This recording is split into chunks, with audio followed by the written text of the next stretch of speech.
So we're going live shortly.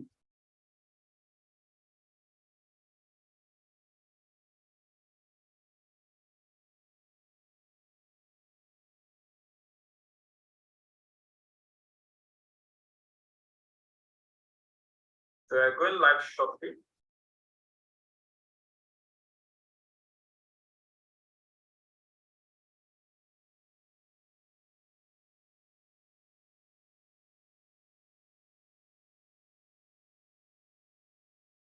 We're going live shortly.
Hello, good evening, everybody. So let's just wait for a few persons to join us.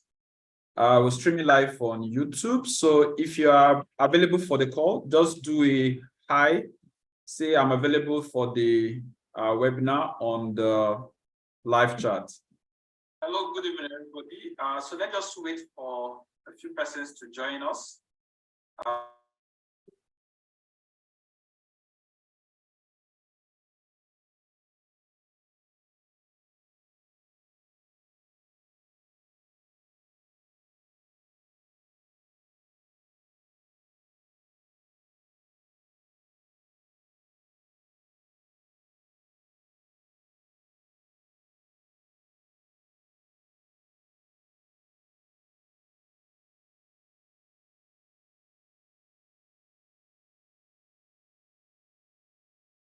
So if you're live, you can just let us know where you're connecting from and what you seek, what you hope to get as per insights, as per knowledge, as per opportunities in what we're trying to share today. So let's just allow like a few minutes for others to join us and we'll kickstart right away.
Okay, so once you come on the live chat, you can just tell us a hi and tell us where you're connecting from.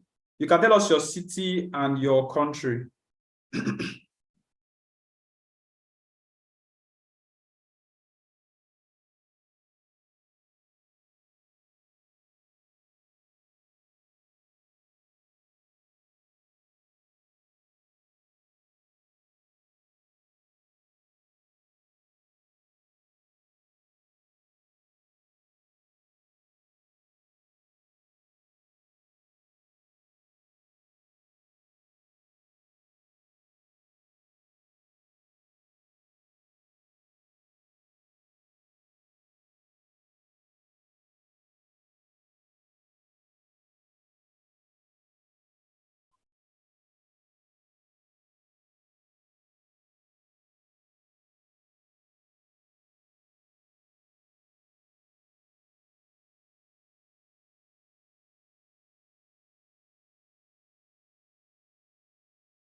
Okay, so we'll be starting like in 2 minutes.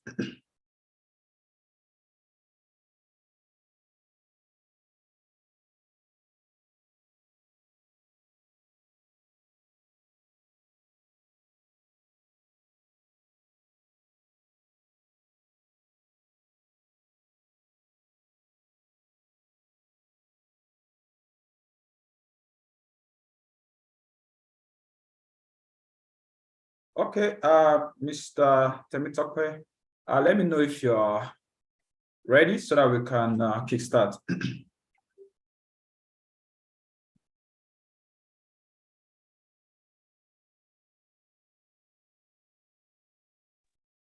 Yeah, I'm ready. Okay, so hi everyone. So my name is Victor. So I'm the founder for Saltech, and I have with me, I call him for short. I say Mr. Tope for short. So I'm not going to be saying all the Temi and the Tope. I know we all have full meanings, and so okay. So we're going to be running through quite a lot within a short period of time. So if you have questions, you can ask on the live chat while the training is going on. So I'm just going to have a very brief session. He's going to go through the slides, 5, 6, 7 slides. After he's done with that presentation, then I'm now going to ask him some set of questions. And of course, if you have any question not covered, you can put that in the live chat. I'm also going to give room for a Q&A session after I have asked my own set of questions. So welcome to the call. So if you just join us, you could just tell us your name and of course where you are chatting, where you are joining the live chat from. Okay, let me just a second.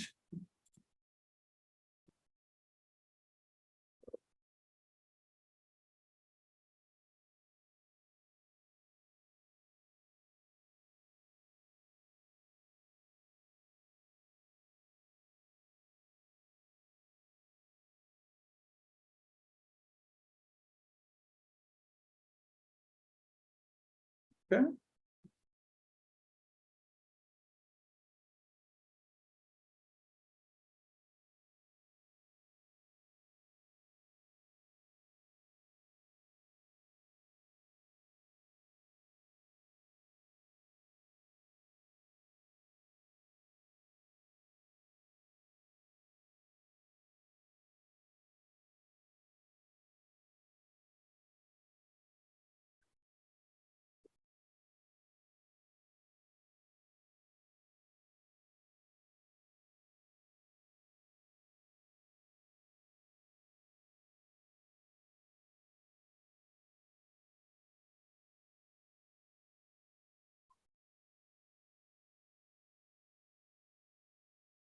Okay. I think I've gotten what I need now.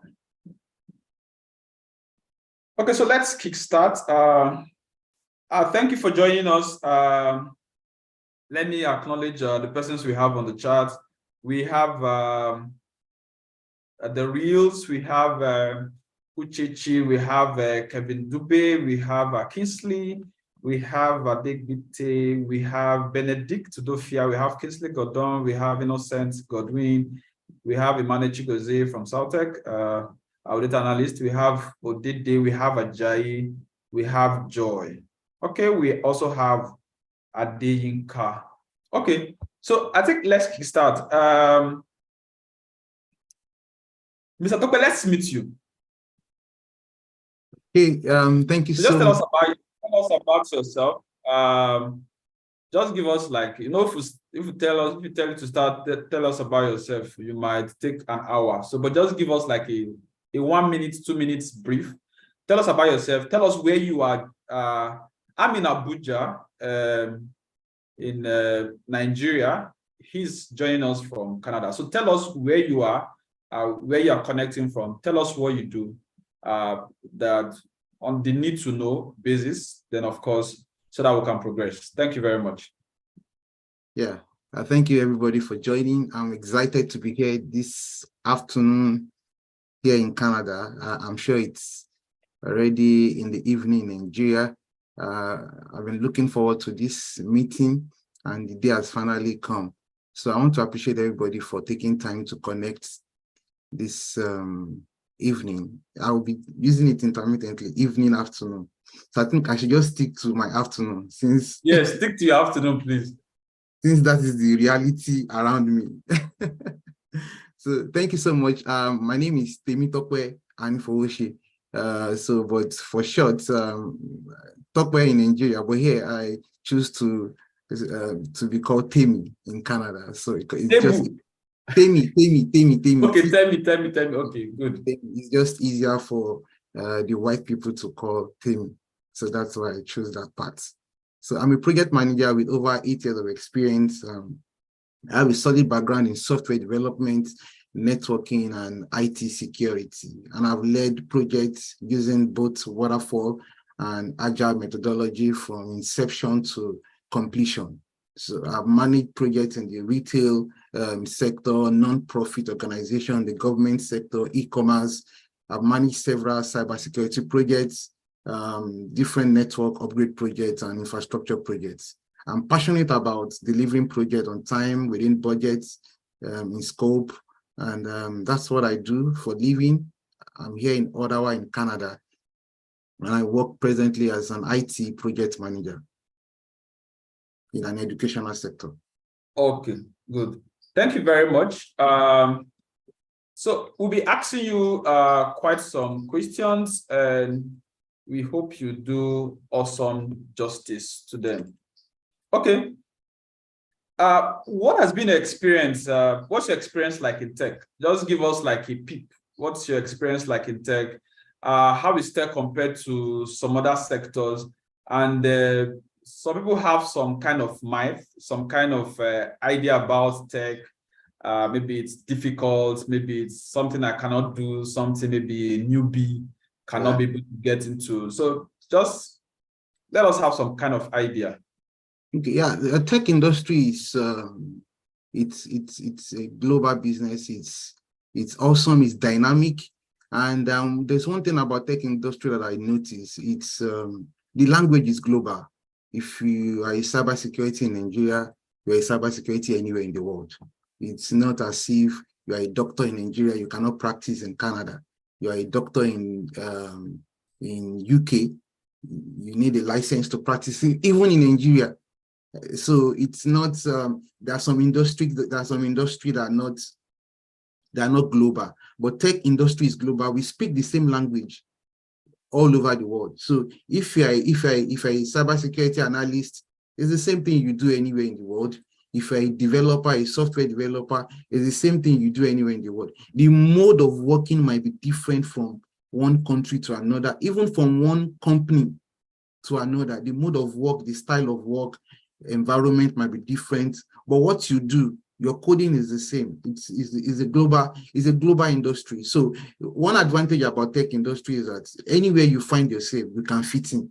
It's not a place where you need to first go and get a license. You need to understand. Anywhere you find yourself, you can fit in. That's one advantage. And of recent, I've noticed that you don't have to be a core technical person before you can say you're in the tech industry. There are so many other, there are so many areas, there are so many aspects in the tech world that is not into core technical. So it all depends on where your interest lies. It all depends on how you can easily adapt to change and where your passion lies. So if you think you want to go into tech, one of the things that a lot of people that makes a lot of people to be scared about tech is that when they hear tech industry, what comes to their mind first is coding. What comes to their mind first is networking. So it's beyond that. It has expanded, and there are small areas, micro areas that you can pick as a tech person and run with it. So you don't always have to be 100% technical before you can enter the sector. So okay, good. Thank you very much. Okay, so I'll allow you like 5-10 minutes. You go through your content. Once you're done with your content, then I'm not going to ask you questions. Then I'm going to be picking up questions also from the audience. So if you have a question, please check the live and put all your questions there. Then I'm going to pick up as many questions as I can pick up, and he's going to attend to them. So over to you, so you can run through your slides, please. Okay. Thank you very much once again. Thank you everybody for coming. For those that are just joining us, you're welcome. So I have a small presentation I want to make before we enter into the question and answer. I believe this is going to be more of an interactive section. But I just want to give a brief foundation to what we want to discuss. I believe that most of the questions you have will be answered in these just few slides that I want to be using to discuss with us this afternoon or evening. So the Canadian tech market and remote jobs. So this is the agenda I have here. We are going to be talking about, I'm going to introduce the topic to us, an overview of Canadian tech markets, fast driving remote work in Canada, fast-driven remote work, in Canada, Canadian tech hubs, top 10 in demand and highest paying tech jobs, opportunities in the Canadian market, the future of remote work, and tips for success in the Canada remote jobs, and website to get remote work. And then we go to the question and answer. So of course, I believe you are all familiar about tech, remote work. So it all started from the age of technology, when there's an advancement in technology, then we start looking at how we can get things done faster and better. But during the pandemic, I believe it changed the way we work and live. The working culture has changed, our lifestyle changed, the work has been made flexible now based on the pandemic. So in today's age, the tech industry in Canada has seen significant growth, and remote work has become a prominent feature. So we'll be exploring the challenges, the future prospects of remote jobs in the Canadian tech sector. Let me move on. So the overview of the Canadian tech market. The Canadian tech industry has grown significantly in recent years, especially in the past 5 years, becoming a vital part of the country's economy. Key sectors include the software development sector, the artificial intelligence, fintech, In fact, one of the fastest growing sector right now in the IT is the biotechnology. That's when we talk about the green, all those things, and so much more. The security space, networking sector. And in 2020, from my research, the tech industry contributed $300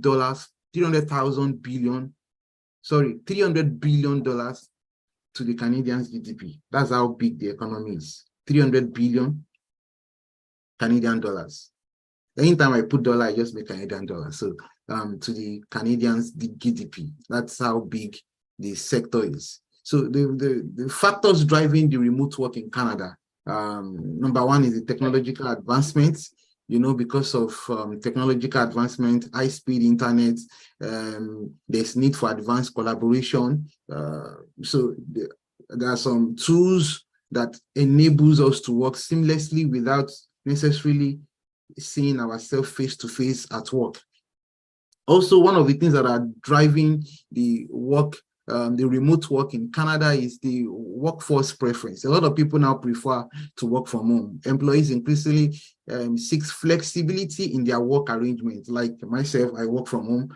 My wife works from home. I know a lot of people. In fact, I know a lot of IT guys that when they want to do interview, the first thing they ask is it work from home? Because they don't want to go on site. A lot of people, so it helps you can decide to stay anywhere because you are working from home. You can decide I have a friend that is staying in a remote part of Canada just because he's working remotely. He doesn't need the big city lifestyle. Do you understand? So like the next point I have here, cost saving. Businesses save on office space and related expenses. There's the size of offices are now reducing. In fact, when I came to Canada in some years back, during the pandemic, everything was totally remote.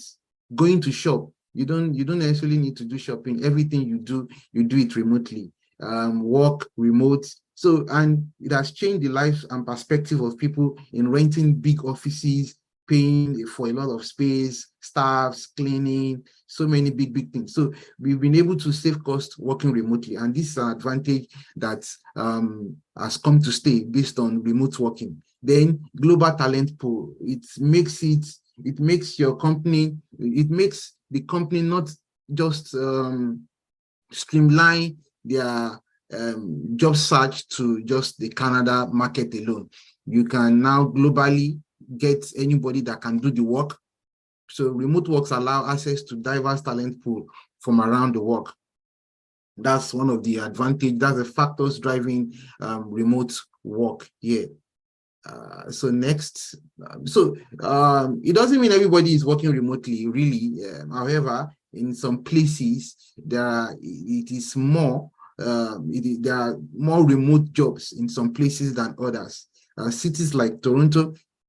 So Toronto is Canadians' largest tech hubs, known for artificial intelligence and fintech. Almost all the banks have their headquarters in Toronto. So you have a lot of companies, a lot of banks, headquarters, artificial intelligence. Toronto is just more like a Lagos kind of space. So it's big. You have a lot of tech companies there. So we have also Vancouver. Vancouver is strong in software development and gaming. In Vancouver, you have a lot of software development. So the reason why I'm putting this as one of the slides is for those that are planning to immigrate to Canada, you can see places where there are possibilities of more remote work and more IT job. You can't be in Manitoba and be expecting. It's not as if there are no IT jobs there, but it's not going to be as much. It's just like somebody wants to live in you want to live in Ekiti State, for example, and you want to have different IT companies to work with to choose. So there are more. That place has its own advantage than working in Lagos, but so it depends on where you want to stay. So that will determine the kind of work, the kind of opportunities that are in that city. So Montreal is also a hub for AI and video game development, Waterloo, it's also in Ontario province, renowned for its tech startups and innovation. A lot of tech companies starting up in Waterloo. Then we have Ottawa, that's where I stay. It's also a growing tech hub, particularly in the areas of cybersecurity, telecommunications, software development, and government jobs. Ottawa is just more like a kind of Abuja city, where because it's the capital of Canada, a lot of government organizations. And so if you are looking at working in the public sector, you have more advantage moving to Ottawa than other places. So Edmonton and Calgary are also growing in tech companies. So those are it's not limited to these, but I can't put 50 lists, 20 lists, so I just streamline it to the few that are top Canadian tech hubs. So now talking about the demand in terms of tech jobs in Canada, because AI is one of the new things right now. Machine learning engineers are, based on my research, they are at the topmost of top earners in terms of the tech jobs and how they are highly in demand. So this arrangement is based on how much they make and how high demanding this field are. So you look at machine learning language. Of course, if you want to learn that, you have to understand machine learning language, deep learning, Python, TensorFlow. So this I'm sure SOTEC Remote offers a lot of training on this. So you can discuss with the CEO after for training in that line. And like I said, if you want to enter tech as a beginner, or even if you want to take your professionalism to the next level, be open-minded. There's no harm in trying. There's nothing impossible in tech, especially with all this artificial intelligence age that we have. There's nothing impossible for you to learn. So machine learning language, solution architects are also making a lot of money, and they are in high demand. I can bet it with you, if you have these skills, these demanding skills that I'm mentioning, you will be hot cake. It doesn't mean you will just come here and apply once and get a job. So that you will not quote me for that. It's not automatic, but you will not stay too long in searching for starting for a job and in getting one. And once you have the Canadian experience after your first job, you hear people doing 2-3 jobs. These are the reasons, because those of us are just too good for you to trade with. So just, okay, let me try it and see if I can manage it for 3 months. And before you know it, you can find a way around it if it is possible. So solution architects, we talk about AWS, cloud computing, Azure. For all these, there's the entry level, and there is the professional level, as in advanced level. Exactly. There's entry level, there's advanced level. So in any of these career you want to enter, your aim is to be at the advanced level. For the entry level, there's always competition. There will be a lot of people that just have AWS foundational certificates. So that's for that. So cloud engineer too, AWS. Now, because of the advancement in technology, everybody is going cloud. Everybody's going cloud. In fact, my office, most of the things we are doing right now, they are moving into cloud. We have on-prem for almost all our solutions, but right now they are moving it to cloud, because you just save more money, you save more space, maintenance costs, a lot of things are covered when you move to cloud. So in fact, some of the solutions that companies deploy on-prem, they're already offering the cloud solution for it. So you don't necessarily need to set up a server room, a data center before you get all these things installed. Next is cybersecurity engineer, cybersecurity analyst, privacy specialist. You notice that all these things I'm mentioning, they are in 6 figures, 6-figure range. So, excuse me. So you have that. So, okay. You want to say something? No, sorry, right on. Right on, right on. Okay, so you can look at going into this cybersecurity engineer, analyst, privacy. So all you need to have to know is the information security, cyber threat analysis, security operations center, that's SOC, SIM engineer. I also did the training in SIM engineer. I did the training in using in Splunk. So these are things that you can consider. Then we have the DevSec, DevSecOps, DevOps engineer, high in demand. In fact, I have a lot of friends in DevOps that are in Nigeria and working abroad. So this dollar exchange rate that is increasing is not a problem to them. They are just, you collect 1 month salary and automatically it becomes 2 months salary because of exchange rates. Do you understand? So that's in naira. You collect your money in dollars, and before you know it, but it's possible because those kind of jobs are in high demand.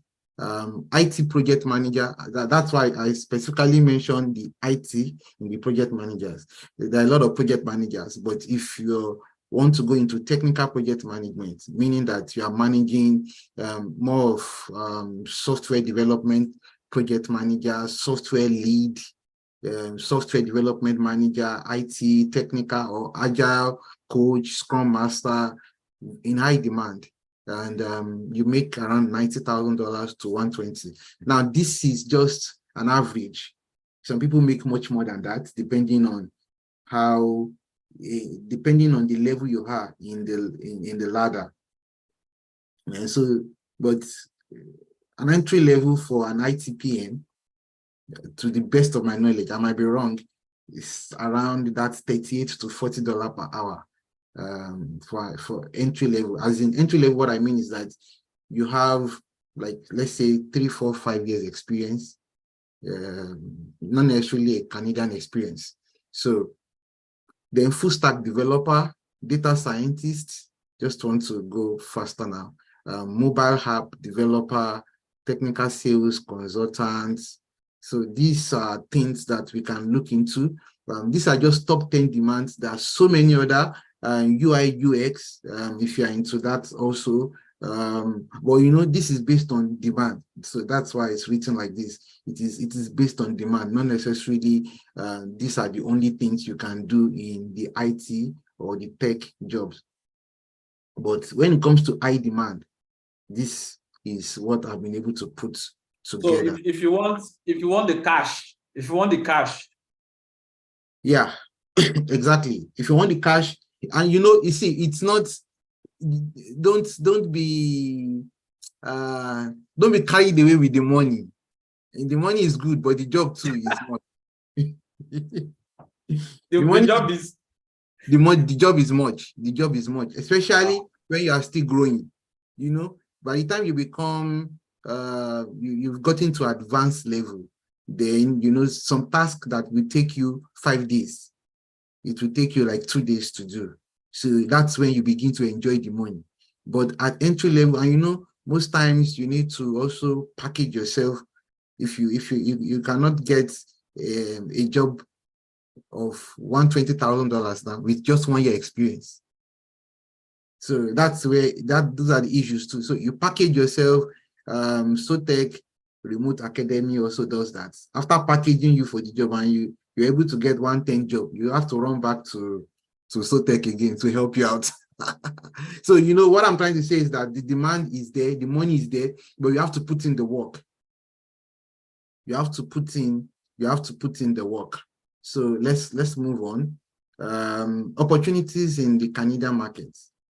So I just did that. In-demand tech skills include software development, data science, cybersecurity, agile, cloud computing. So the growing sectors are like AI, e-commerce, clean technology, that's biotechnology. They offers numerous job opportunities. Then continuous learning, upskilling are essential to remain competitive in the job market. The way tech market is. That's one thing I don't like about tech markets. If you leave it for 2 years and you are back, you're obsolete, as in completely obsolete. So you need, even on the job, you need to be developing yourself on the job. You need to be developing yourself. What you used 2 years ago, it happened to me. I left web designing for like 3-4 years. By the time I came back, it was completely different. I was web developer in the days of Front Page, Dreamweaver. So and coffee cup. Yeah, in just 3-4 years that I left for something else. By the time I wanted to come back, the landscape has changed, everything has changed. So that's one thing about the tech market. You need to be, even on the job, you still need to be learning. You need to be learning to be more relevant. So the future of remote work in Canada, because of the post-pandemic, like I said, remote work is likely to remain a significant part of the Canadian work landscape. Many companies are adopting hybrid work models. After the pandemic, a lot of companies are now saying that you come to office like 1 or 2 days in a week. In as much as they want to give you that flexibility, they also want you to appear in the office. So some are giving that flexibility, some are not. But like I said, you have the opportunity to get a remote work as a tech person than any other sector. You have the opportunity to get a remote work as a tech person than any other job. So technologies like 5G and virtual reality will shape the future of remote work. And to round it up, tips for success in Canadian jobs. So one of the things you need to do is to build your online presence. That it works here. I don't know about any other developed country, but for Canada, US, you must have a strong LinkedIn profile. Very important. Whether you're in Nigeria, you want to work abroad, have a strong LinkedIn profile, especially if you're in Nigeria or in Africa and you want to work abroad. Make sure that your LinkedIn profile is not local. I'm not using the word in a bad way. I mean, make sure it has a global appeal. Okay, that's a better word.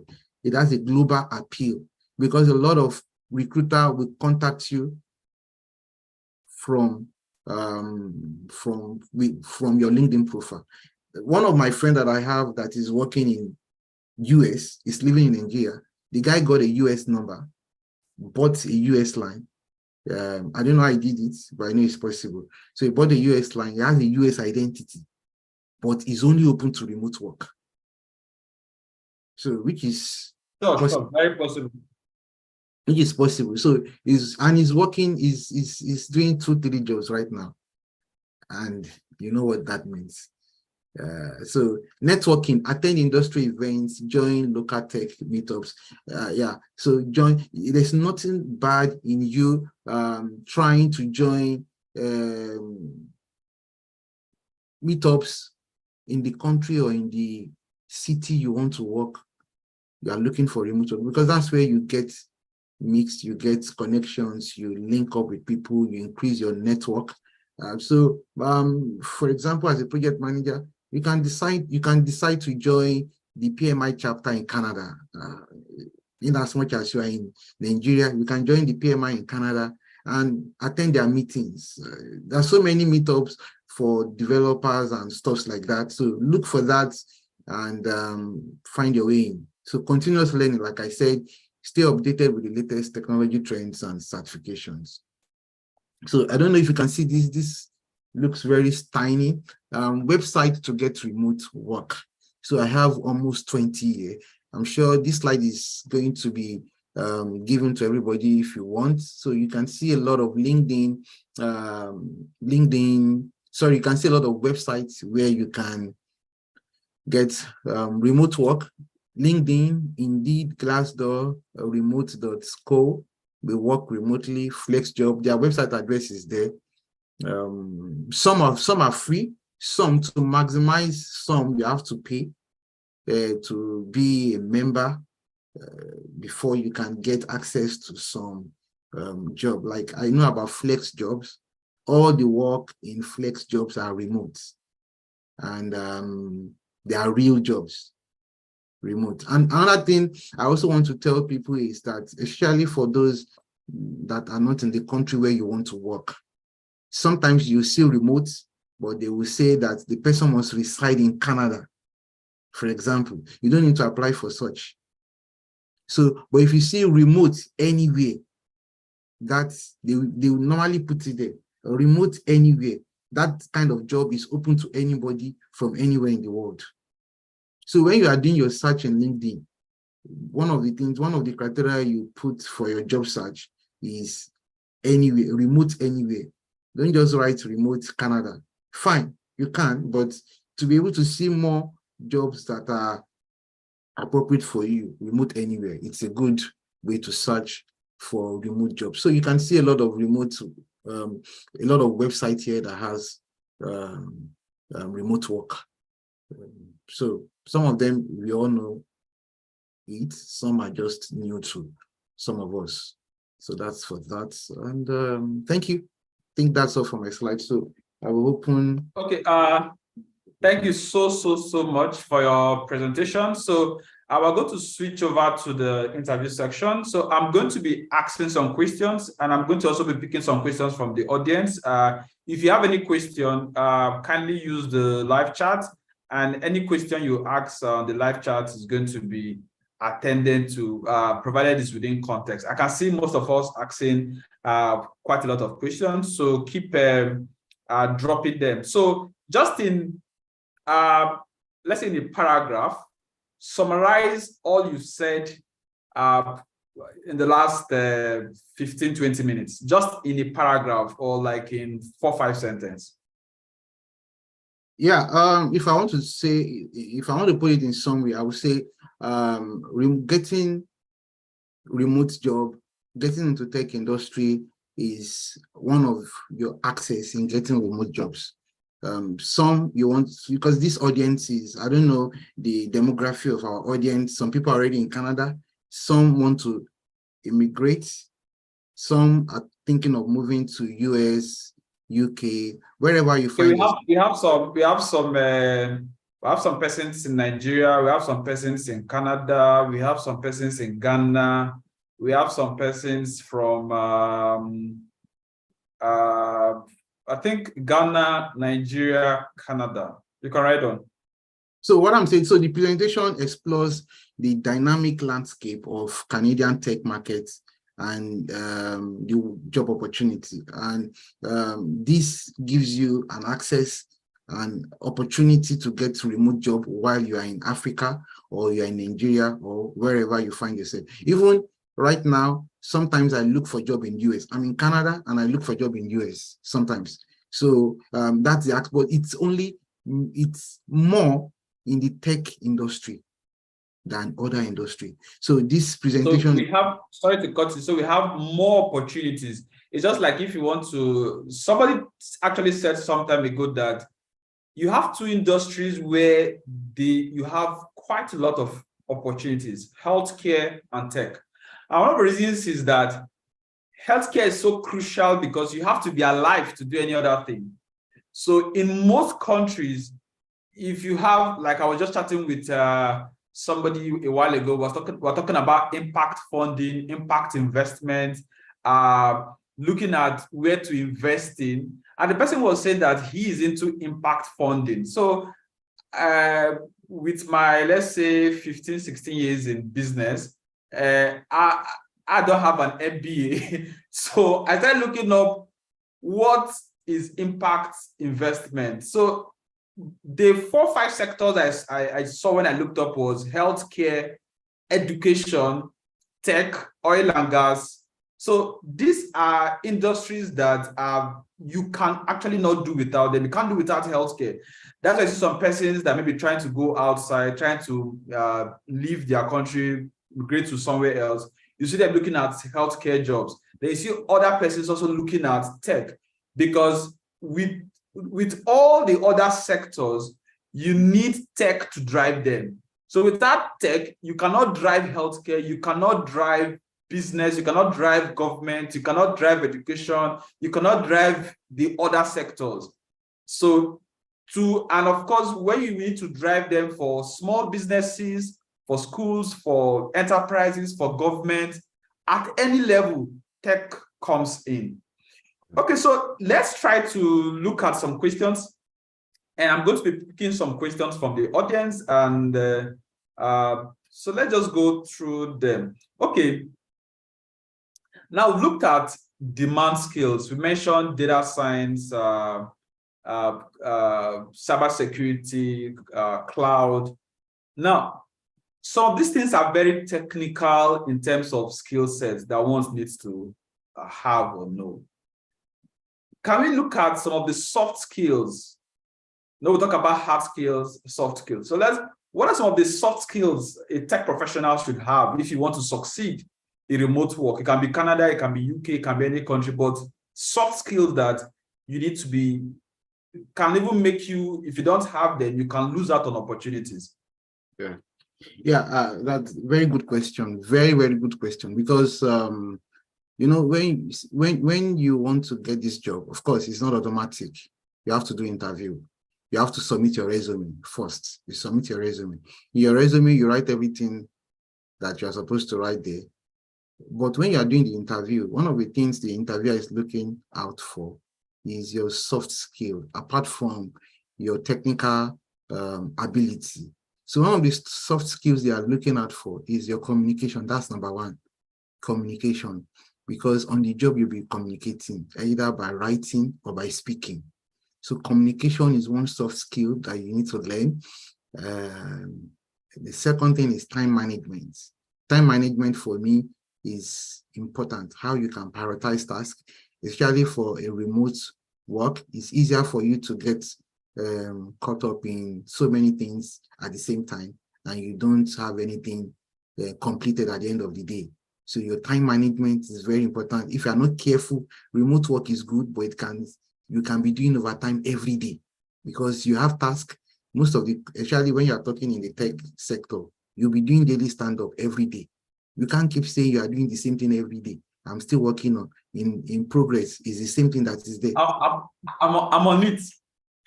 You want to move something because by the time you are doing your daily stand-up, everybody has the scrum master or the project manager or your line manager has a dashboard where everybody's work is on the board. Yeah, I'm talking about collaborative tool like using Jira. Everybody's job is there. So you can't keep having the same task on your progress list. It's still in progress. It's still in progress. So your ability to manage your time. Then another soft skill is adaptability. Ability to be able to adapt to things as you move on in the job. Your problem-solving skills is important. Another important thing is your teamwork. Your ability to be able to work in a team is also very important. So employers value these skills as they promote productivity and collaboration in virtual settings. So this is important. Good. So if I need to get a remote job, you know, in the conventional workspace, at times I've been working with teams, doing project management for projects, managing teams.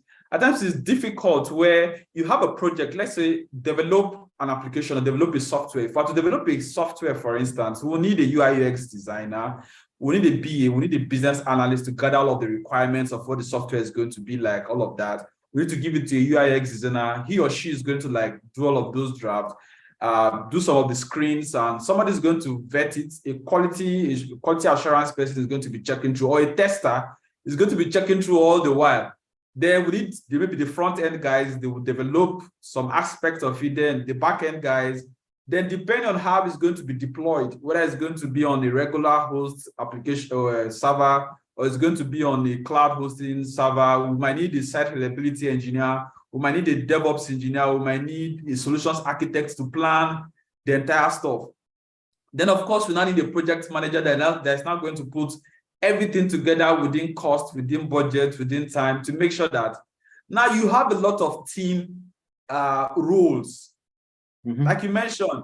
So if you're that kind of person that you're giving a task and you keep saying, oh, I'm working on it, it can't work because you are paid per hour, you are paid for that time. So you can even lose your role. Yeah. So that's why over the years, I prefer to work with people that once you are giving a task to them, they put it on. It can be Jira, it can be a MS Word, it can be Excel, it can be a notepad, it can be whatever. And when you're now working in a larger scale, a more enterprise system, you might be using any of the productivity tools. You might be using any of the collaborative tools. You're going to be having meetings every day.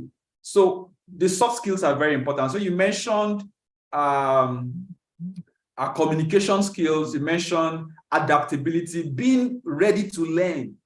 Yeah. Because if you're not the kind of person that can commit to learning, because the more you learn, the more you can earn, the more your earning potential, the more your opportunities for growth, for you to upskill, or for you to even demand for a better pay. Yeah. But once you are not increasing your skill sets, then, or of course, you mentioned the teamwork. So that's why it is called, I tell my staff at times, I say that's why it's called company. That's why it's called enterprise. It's always so many persons together to deliver a particular goal.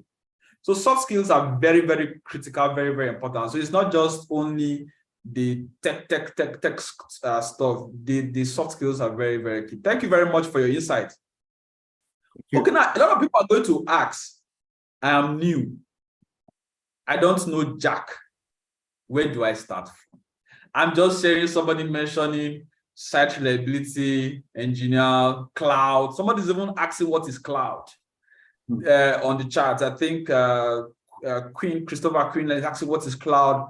Some people are just like trying to start up in tech. Some people have been maybe in finance. Some people have been in healthcare. Some people have been in logistics. Some people have been in several other sectors. They are looking up to switch to tech. Like our new program we call Tech Career Switch. Some people want to switch. Now, what kind of advice can you give to someone that is just starting up? If the person is new, trying to transition into tech? Yes, very good question. Now, if you are transitioning into tech, there are so many things you can actually look at. Like I said, when we hear the word tech, don't always think of the big names, big career in tech. There are small career in tech that can also fetch you a lot of money. Like somebody's made, like you are mentioning, site reliability, cloud architect, all those things are big. It's for somebody that is new. Once you hear that name, you just shut down that this tech thing is not for me. No, they are small. Let me even take it from, do you know you can learn different ERP softwares? ERP softwares are enterprise relational planning, like SAP, like Salesforce. These are also tech. They are also tech stuff. You can learn. You can be a Jira administrator. Especially, when you are those kind of things are not common in Nigeria, Africa, because they don't even use those softwares to start with, and the companies that use those softwares are big companies, so the jobs are limited. But here, because of collaboration, because of remote working, because of automation, a lot of things are done on ERP, and these things are not for the cloud architecture people. They are not for the CCIE, CCSP kind of. ERP, learn Salesforce. I'm coming down now. That's why I'm saying all these small ones. Learn Salesforce, learn SAP. But some people don't call the things you are even mentioning small. No, it's small. It's small. The reason why I'm saying it's small is that if you don't consider this small, then don't consider having a career in IT, because this is actually just learning how to click and move mouse. Really. Yeah, basic learning how to use the software, just like you learn Microsoft Word. We're not saying that you can come into tech, you can start earning in tech by just learning how to use the softwares that big companies use. So big companies will have to have somebody that knows how to use that software for them to manage all of the people that work for them, or to manage all of what we call the 5 M's of management, or the 7 M's of management, to manage manpower, to manage money, to manage material, to manage their machines. They need these softwares to do all of those management. So it's just typically like you trying to learn Word or learn Excel or learning how to use the internet. You just need to concentrate, master it. You can use that and start your journey and get into tech. Right on, please. Exactly. So there are a lot of ERP. So those are the low-hanging fruit for people that you really don't want to go into the core tech. You just want to pick it up from administrator point of view. So learn SAP is QuickBook. QuickBook is very good. And you see, when Victor was talking, he was saying big companies. Yeah, even a small company that they are no more than 5, they use QuickBook for accounting process. So SAP, Salesforce, a lot. Google too has his own ERP. So just go online, search for ERP. You can search for Microsoft Dynamics. Microsoft Dynamics is a tool. These skills requires no coding, as in zero coding. All you are learning is how to automate, how from sales to, I don't know, I'm not in that field, so I might be putting it, I might not be using the right words, just to move from lead to become, to convert lead to opportunity. Yes, from your we call it the AIDA model, from the people that are aware from your major list to move them into interest for decisions till you finally have the sales. Exactly. So what we call the Microsoft Dynamics will help the entire process, so that instead of people making an inquiry, you have the data scattered all over. So you have an automated means to like get the leads, convert them, follow them up, give to marketing manager, give to the person that is in sales, give to the person that is in procurement, to till the entire business or solution is being rendered to the person. Yeah, lead to opportunity to customers, you know. So those they are part of the tech people. So let me mention like 5 ERP people can go and research: Salesforce, Microsoft Dynamics, SAP, Jira. You can be a Jira administrator. There's another one I want to mention now. So I think those are the major ones, but I'm sure if you do your research, you will see a lot of them. Workday, yeah. Workday is also an HR tool that a lot of people use here. And like all these softwares I'm saying, they are, just go to LinkedIn, search for those jobs. Workday, PeopleSoft. So these are different softwares that you can consider in learning. But if you want to go into the core networking part, cybersecurity part, then as a beginner, you can start from A+, Network Plus, CCNA, that's Cisco Certification Network Administrator, Security Plus. These are good. So it all depends on the area. If you want to go into security, it's advisable you start from Security Plus and Network Plus. If you want to go into more of hardware, start with A+. So A+. Yeah, you can also think of Cisco IT. Yeah, you can also think of web development. It's also a good way to start.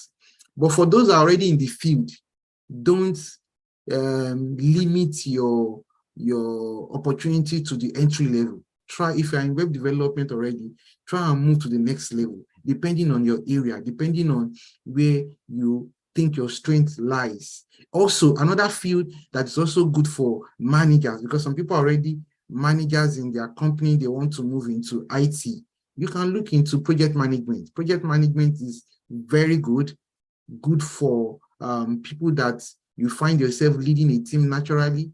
You find yourself managing projects effortlessly, small or big projects. You can move into project management. By the time you move into project management, then you look at strengthening your interest in agile environments. That's where you learn how to use the Scrum framework, the Kanban framework, depending on the framework that the company you want to work with is using. So project management is also an IT kind of that you can think of leveraging on, and this requires no coding.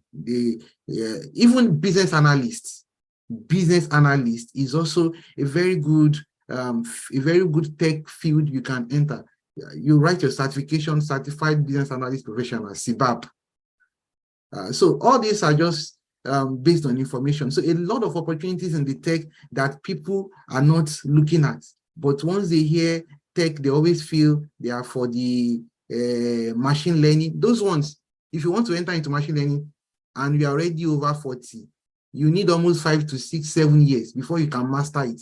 So when do you want to making the money? So it all depends on your interest. It all depends on how long you can wait. It all depends on how fast you can adapt to change. But look for something similar to what you're already doing and how you can convert that thing into a tech industry. So I think that should help. Yeah, another one is product management. Product management is also a tech. In fact, it's one of the major area when it comes to project management, product management, or product owner. Research about that. For somebody also that is good in sales, do you know tech salespeople, they make more money than developers sometimes. Tech sales, you know, you can market technology, you can make a lot of money than somebody that is a cybersecurity expert. Tech sales, consider that. Okay, good. Okay, so let's move on. So understand that in tech you have the intermediate level roles. You also have the very, very easier entry level roles. Even in cybersecurity, you have entry level roles. I've done some videos, some insights on non-technical skill sets, and I'm going to be answering some of your questions as we move on. Okay. So sorry to come in. I have a sister-in-law that is a lawyer, and she's in tech now.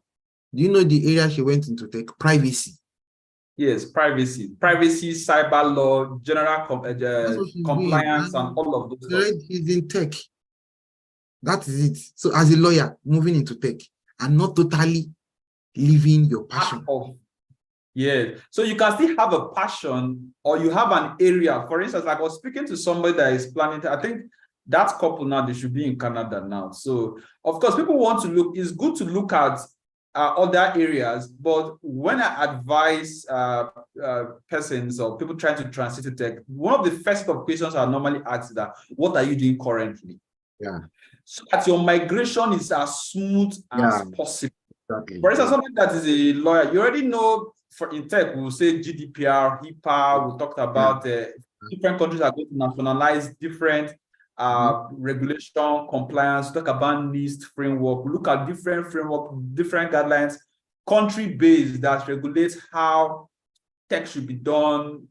Even the big firms, the small firms, everyone, you're using a gadget, you have to comply to those regulations. So for somebody that is a lawyer that already that knows a lot of laws in his mind memory, is it just only 4 or 5 regulations or framework that will be too hard for you? No, it's not going to be too hard for you. You can easily transit there. Then while you are doing the non-technical rules, you can now move gradually into technical rules. So your transition is so smooth and so easy. Okay. And Nigeria is going into privacy now. Nigeria is going into privacy. There will be a lot of... Yes. I think even as our last 2 weeks, there are some registrations in Southtech and one of our other companies, Klakachi, that we want to do registrations for by the Nigerian, that's the NITDA.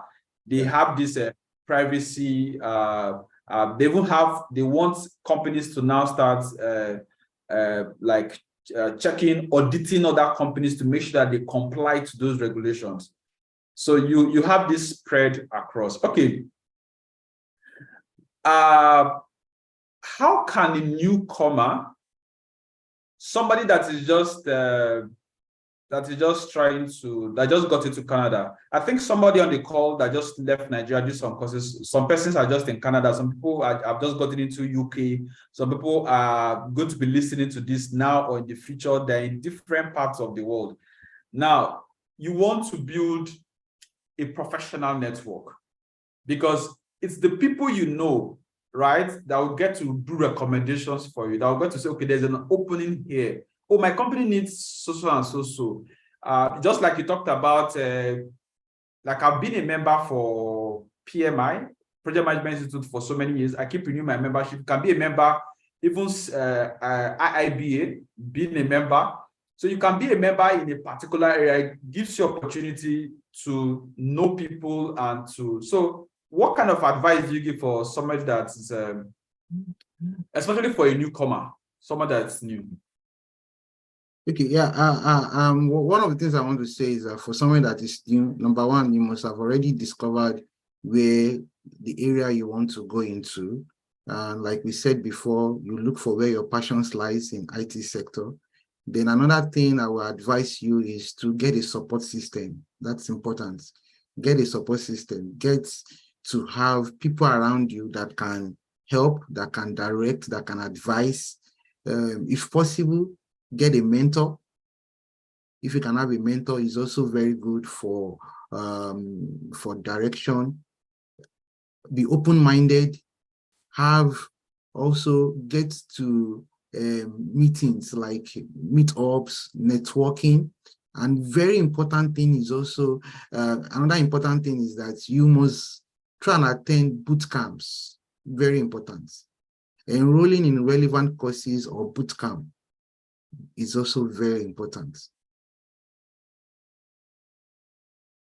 Okay, so let's, can you share some examples, some companies in Canada that have a very strong remote work culture and open to hiring international market? You know, there are some companies that they're not too, their culture is not that even hybrid, talk more of remote, right? They still maintain the normal work time, and those are the kind of talents they need. But there's some companies that are trying to do hybrid. Their staff can come in 2 or 3 times in a week. Then you have some companies that they have some roles that are completely remote, then have some jobs that are completely on-site. Then of course, maybe have some roles that are like hybrid. So some examples of some companies. Yeah, a lot of companies here, especially when, like I said, when it comes to tech,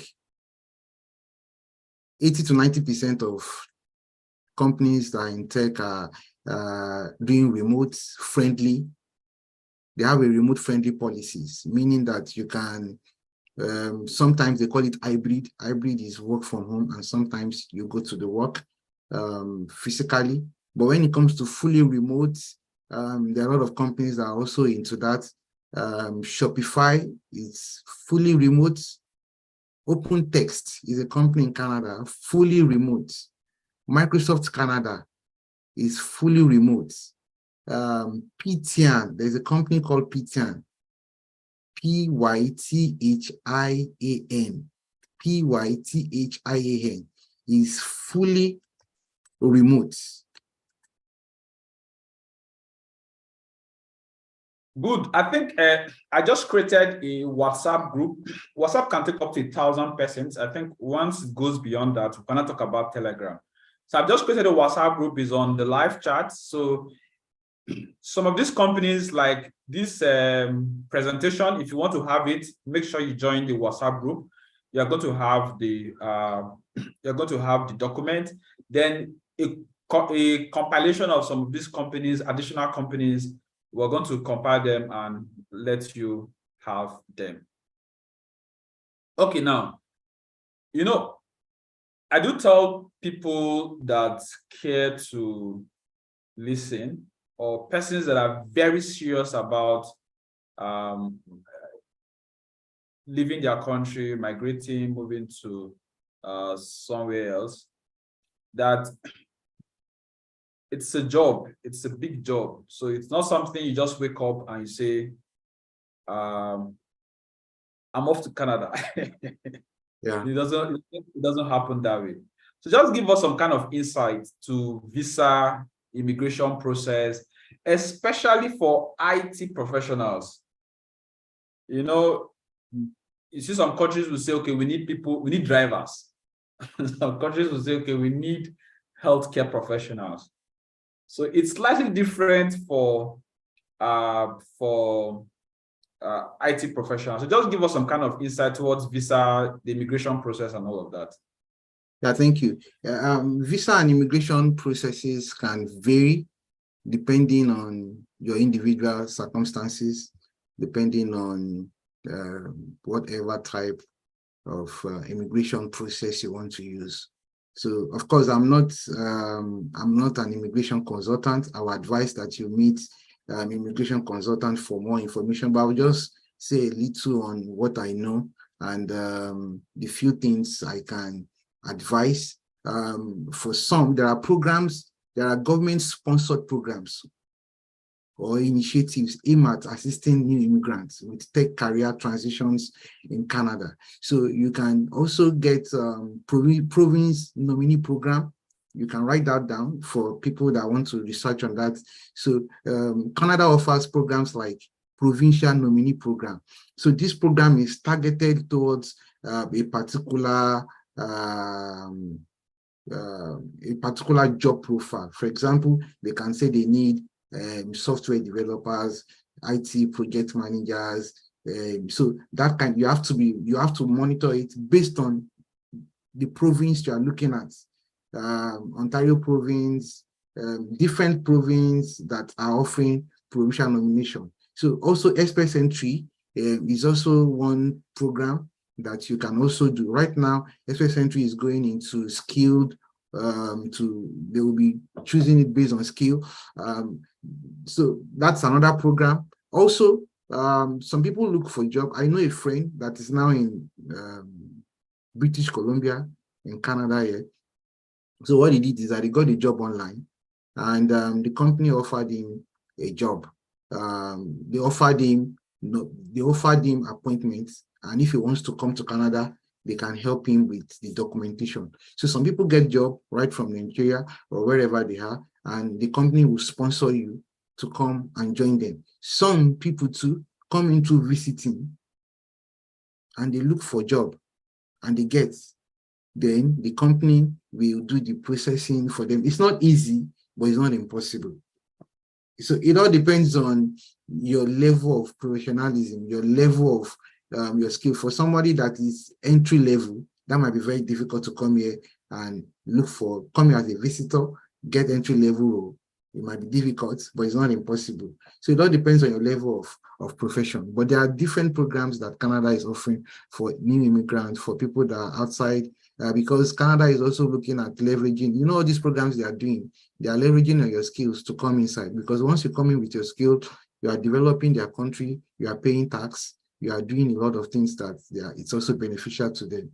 So you just need to speak to your immigration consultants for more details, or do a research on your own on the internet. But I came into Express Entry. So come again. I said I came into Express Entry, which is not it's not like the other programs that people are doing. Okay, good. Thank you very much. Okay, so let's look at one thing with working in some climes is that, especially for countries that are underdeveloped or developing, tax is always not much of a concern. Yeah. Now, most developed worlds are driven by tax. Mm-hmm. So you don't just say, okay, I'm earning $100,000, whether it's Australian, Canadian, US dollars, and I have everything to myself. So can you explain how to navigate some of these tax implications, especially for international workers in Canada? Yes. Sorry to cut you. Then you give us some kind of band, some kind of understanding of what the ranges are like. If I earn a particular amount, how much tax will I be paying?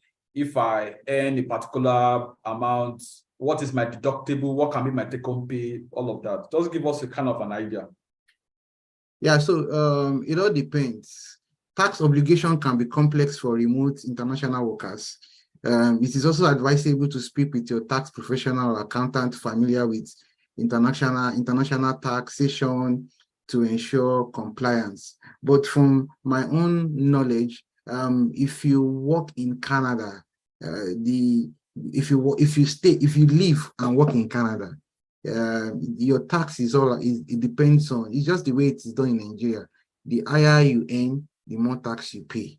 the higher you earn, the more tax you pay. So for example, for someone earning in the range of $80,000 per year and above, to like maybe let's say 100 and a little bit above 100, you are paying around 28 to 33% tax from your annual. So if I'm earning 100, for example, at the end of the year, my tax free will be around that between 27 to 30,000 region. That's from my own experience that I can say. So if you're earning lesser than that, if you're earning around 50,000, your tax will not be as much as 28% thereabouts. So, but it all depends. And for remote workers, most of the time, there will be an arrangement. Sometimes, if it is directly with the company, because this is another opportunity, a lot of work agency get the job and outsource it to people remotely. So if it is that one, the tax must have been covered by the work agency. So because like so for remote work, it's a nice thing to, once you have passed through the interview stage, where you have an offer, it's a nice thing to bring up when you are asked about questions, whether you have any questions or whatever, so that you don't get an offer for a particular amount and you get a different amount by the end of the day. So it's something you can ask for clarification at that particular stage so that you get clarity on what the offer is and what you're getting at the end of the day. Yes. But it's not going to be something new to the organization. So that's why I'm saying that when you're looking for remote work, it is not because a job is remote, then you can work in Nigeria, you can work anywhere. No. There are some jobs that are remote, but you have to be in the country. Yes. So for that one, that's not a problem. Your tax is already done by the government. And this taxation that we are talking about also differs from province to another. Here, each province has their own tax brackets and their laws. So it's different. But for remote, if the company is offering the job, like I said, remote anywhere, those are the kind of job that you can get from anywhere. They already have a system how they manage the tax. If it is directly between you and the company, they already have the taxation, the calculation they want to do, how they will be doing, because they have a system how they do the tax thing. So they will, of course, they will present it to you in your offer letter. You will see the detailed deduction and explanation on how your salary will be. So that will be covered, but it all depends on province, company, and also how you get the job. If you get it through agency, like that, my friend that is working remotely is through Andela. Andela also do remote anywhere. So they interview you, you get to be in their database, then they will not get a company that will pay you. So the company pays them, they pay you. Like that, my friend, now whatever they pay you is your own. So the negotiators are going to pay you. Tax and everything, they've sorted it out. That one is not your own headache. So if you are collecting $5,000 per month, that's what comes into your account. In the company, they are collecting more than that. But they've done all these and everything. Yeah. So it all depends. It all depends on you. It all depends. So that's to tell you that there are different flavors to the remote stuff. I see some companies, if you check Indeed, check LinkedIn, check most of these job sites, you're going to see that some are going to categorically state, of course, for you to do the remote work, you have to be in that country. And some, you can do it from anywhere. Some, they want you on site, maybe for a period of time, all of those details. So they are, and of course, like you said, the tax, most of the time is going to be sorted out by the company. So you get all of those details in your offer. Okay, now, sometime in the next 2 weeks, I'm going to be interviewing someone that is running a PhD in cybersecurity in Russia. He has done the program, I think, up to 2 years now. It should be running up, I think, next year. While trying to arrange the interview, one of the things I'm telling him we need to discuss is about work-life balance. My interviewee today is he's not a student. So, people use different routes. Some people go just learn a bit shortly, then they work. Some persons go for an elongated period. They work, maybe do a master's, do a PhD, and they still work. It's slightly different because work-life balance is very key. How somebody that is not schooling is going to maintain work-life balance is going to be different from somebody that is running an MSc or running a PhD and is still going to be doing remote work. Then, of course, different from somebody that you have other flavors to it. So in the next 2 weeks, 1st October, make sure you're on the, if you're not subscribed to the channel, you have done that. I'm going to be interviewing him. Mr. Roger is going to be live with me, maybe a short time. We're going to interview him to see how you can get cybersecurity and several other routes, scholarships for PhD, for MSc program, and still able to carry on with your remote job, because it gives you double opportunity. You have a scholarship, you are, what was it called? You are working, and of course, you're also learning and you are earning. Okay, so for tech professionals, especially working remotely in Canada, the question is, how do you maintain work-life balance? Yes, for me, it's setting clear boundaries.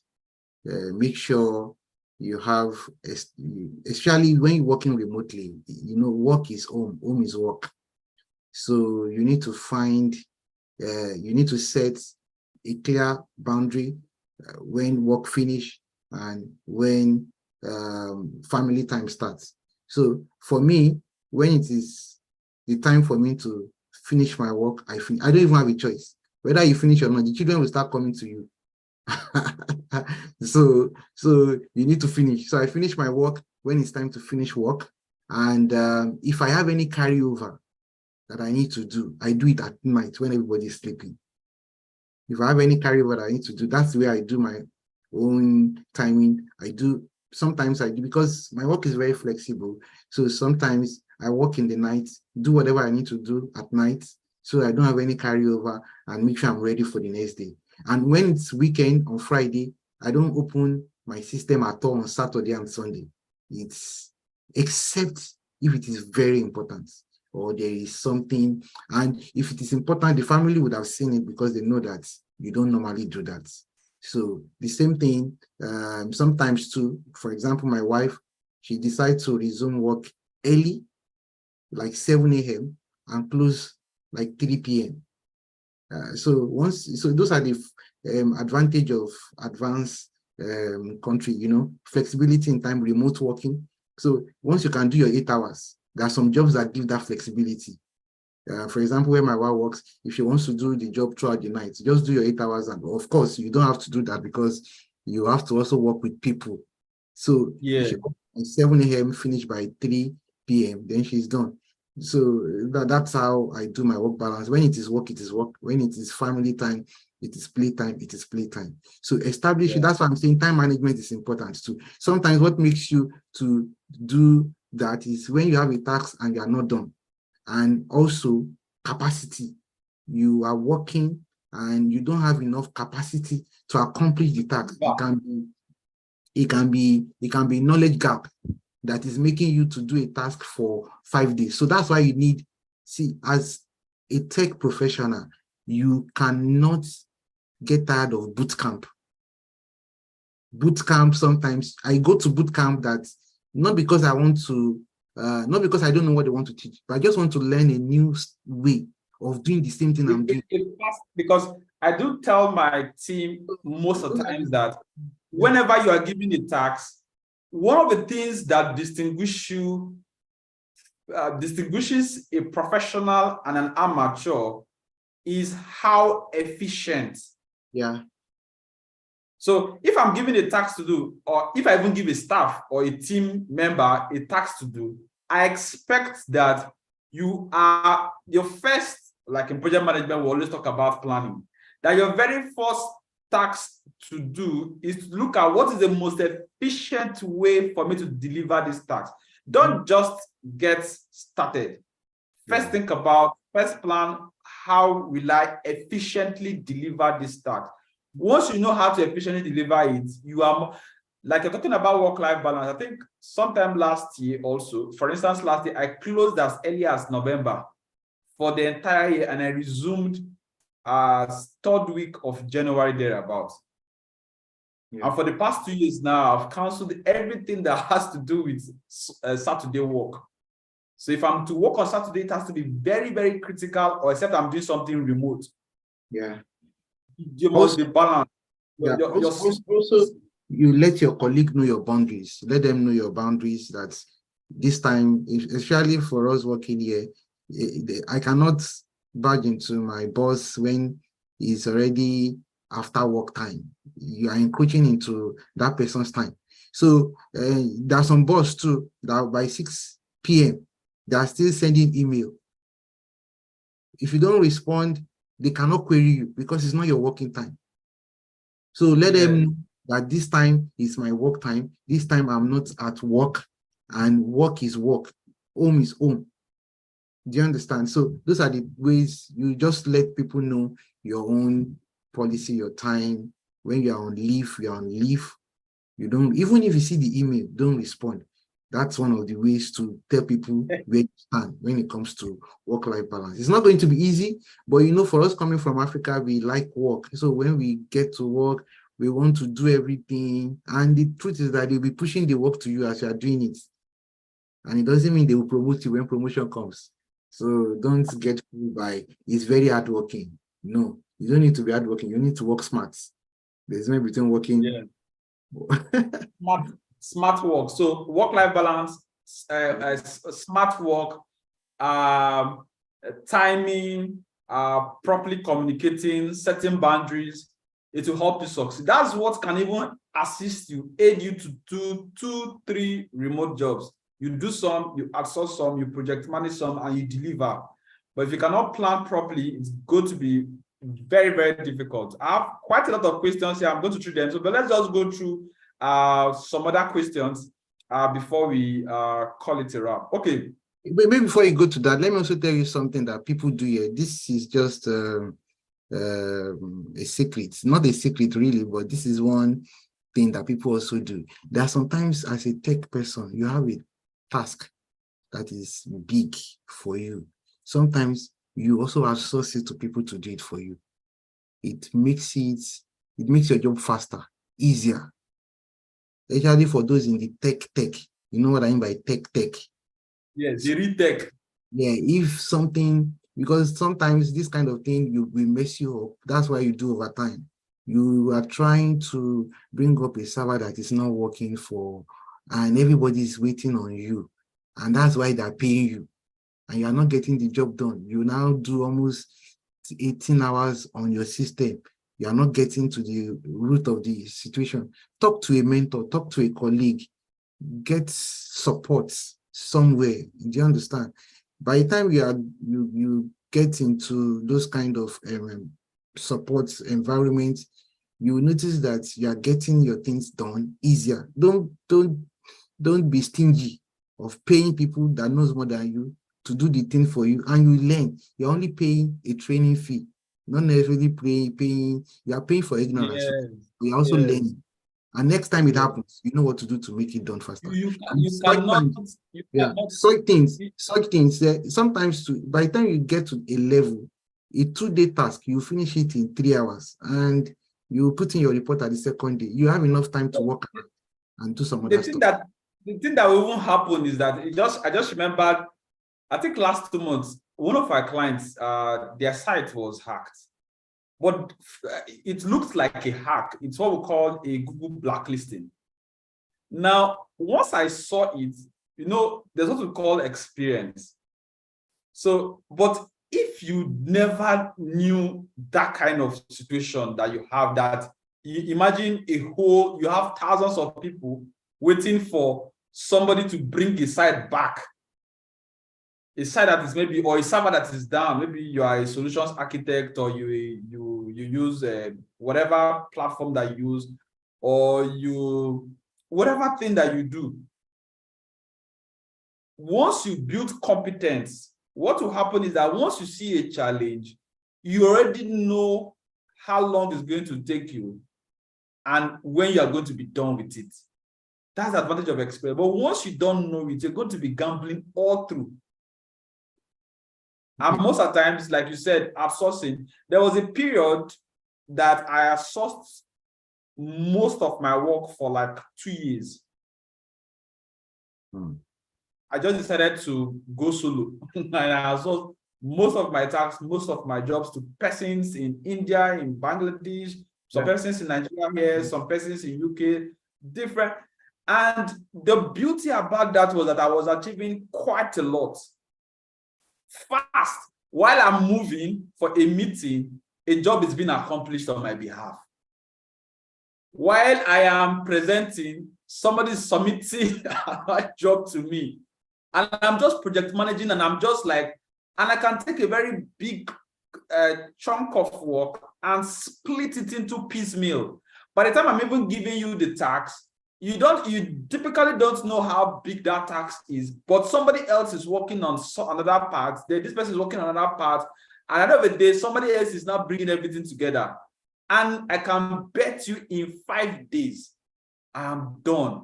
And ordinarily, if you even have an on-site team and you pay them whatever amount of money you're going to pay them, in 2 months' time, you guys are still doing meetings. Yeah.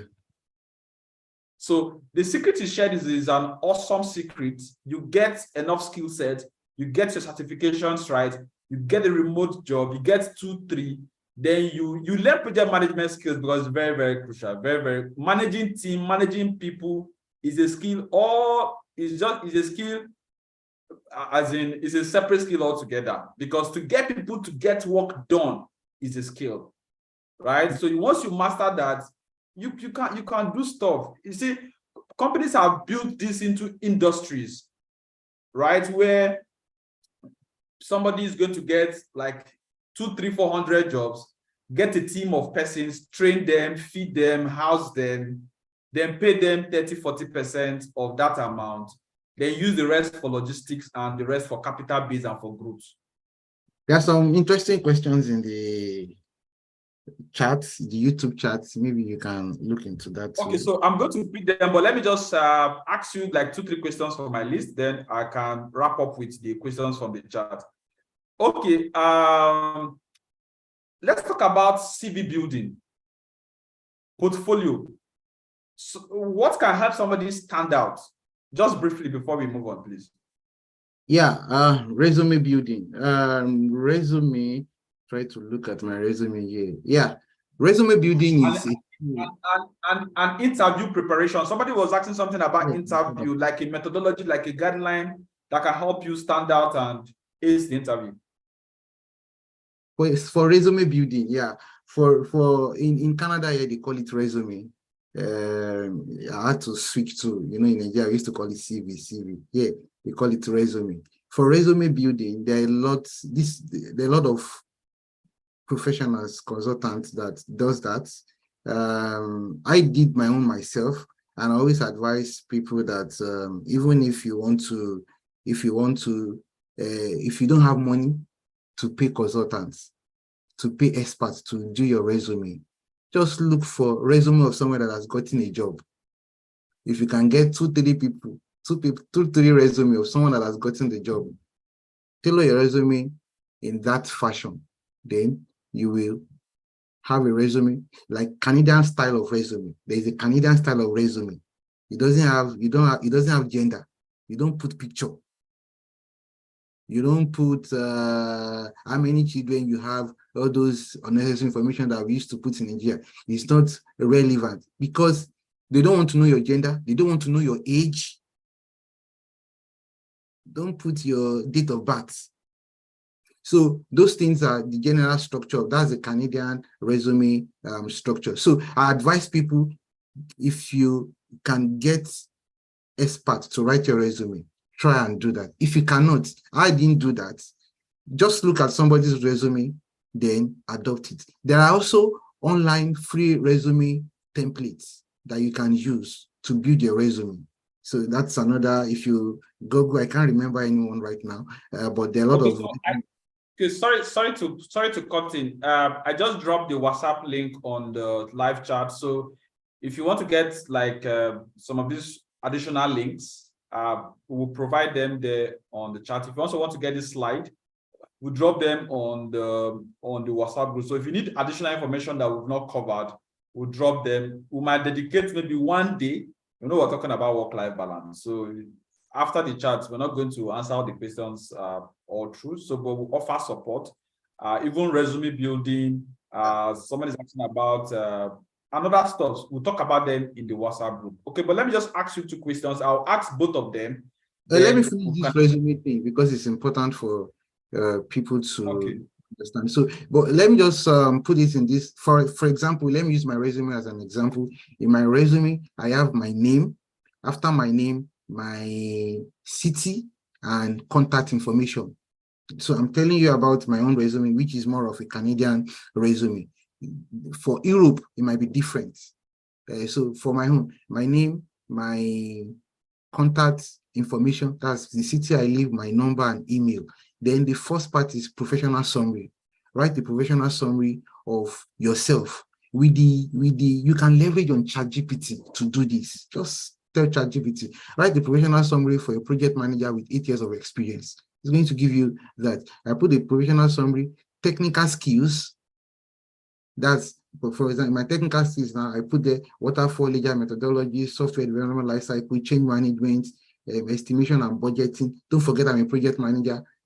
Project management tools that I use, Microsoft Office suite, technical proposal development, cloud computing, cybersecurity. So that's my technical skills. Then your professional experience. That's the next category. Professional experience have your professional experience have where you have worked. Now, there's something about the Canadian resume, which I would advise people to do. If you are writing your professional experience, most of us, also, of course, I come from Nigeria, so I've done that before too. When we are writing our professional experience, we write it more like a job description. No. This time around, you write it like an achievement.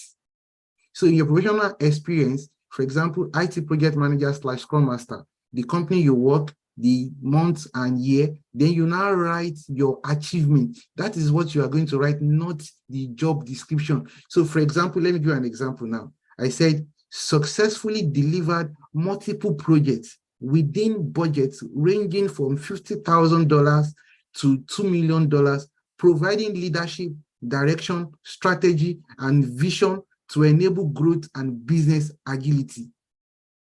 Which is what is project management. Yeah, and that is my delivery, not my job description. So in your professional experience, some people call it work experience. So make sure it is more of achievement. As much as you can play around with data, try. But anything you are writing on your resume, make sure you can defend it. They can ask you, so can you share your experience about the $2 million project you have managed? And you are saying, no, it's just packaging. That's the end. So anything you are writing and it has numbers, make sure you can defend it. Even if it doesn't have number, look at another one. I said, supported 3 project teams in successfully implementing cloud-based ERP solutions and cybersecurity projects, ensuring confidentiality, integrity, and availability, adhering to ISO 2701 2022 and ISO 9001 2015. You see, that's an achievement. Yeah. It's not job description. So this is very important because sometimes you have the skill, you cannot communicate the skill in your resume. Yeah. Do you understand? So those are the things. Then you now put your education, you put affiliation, certification, your soft skills. That's the structure of my resume. This is very key because this discussion without a good resume is nothing. You can't even get the job. And don't forget that when you are looking for a job, that it's from here I got the concept. when you're looking for a job, it is like a competition. So it is not only you that is submitting resume. You are not the only qualified person. So they are looking for the most qualified candidates. So if you look at applying for a job, getting a job from a competition point of view, you will know that the better you can package your content, the better your chance of getting the job. Nice one there, nice one there. Okay, tell us about cost of living. You know, there's something about earning money and spending just a fraction of it because of the cost of living. Then there's something about earning money and everything is almost gone. So cost of living. So I'll ask, please try and answer these two questions together. Cost of living in major Canadian tech hubs you've mentioned before. Then tell us about your tech journey and what's your progress like now is. Then once you're done with these two questions, we answer the questions of our viewers. Okay. Yeah, the cost of living is very. So you tell us for some of the persons joining us. Tell us your name again, what you do, your city where you are in currently. Then you can go ahead and answer the questions. Okay. So for those joining us, you're welcome to this channel, and we've been having a good time for the past 1 hour, right? All right, so my name is Temi Tokwe Anifoweshi. So, but Temi for short, or you can call me Tokwe, anyone that is okay.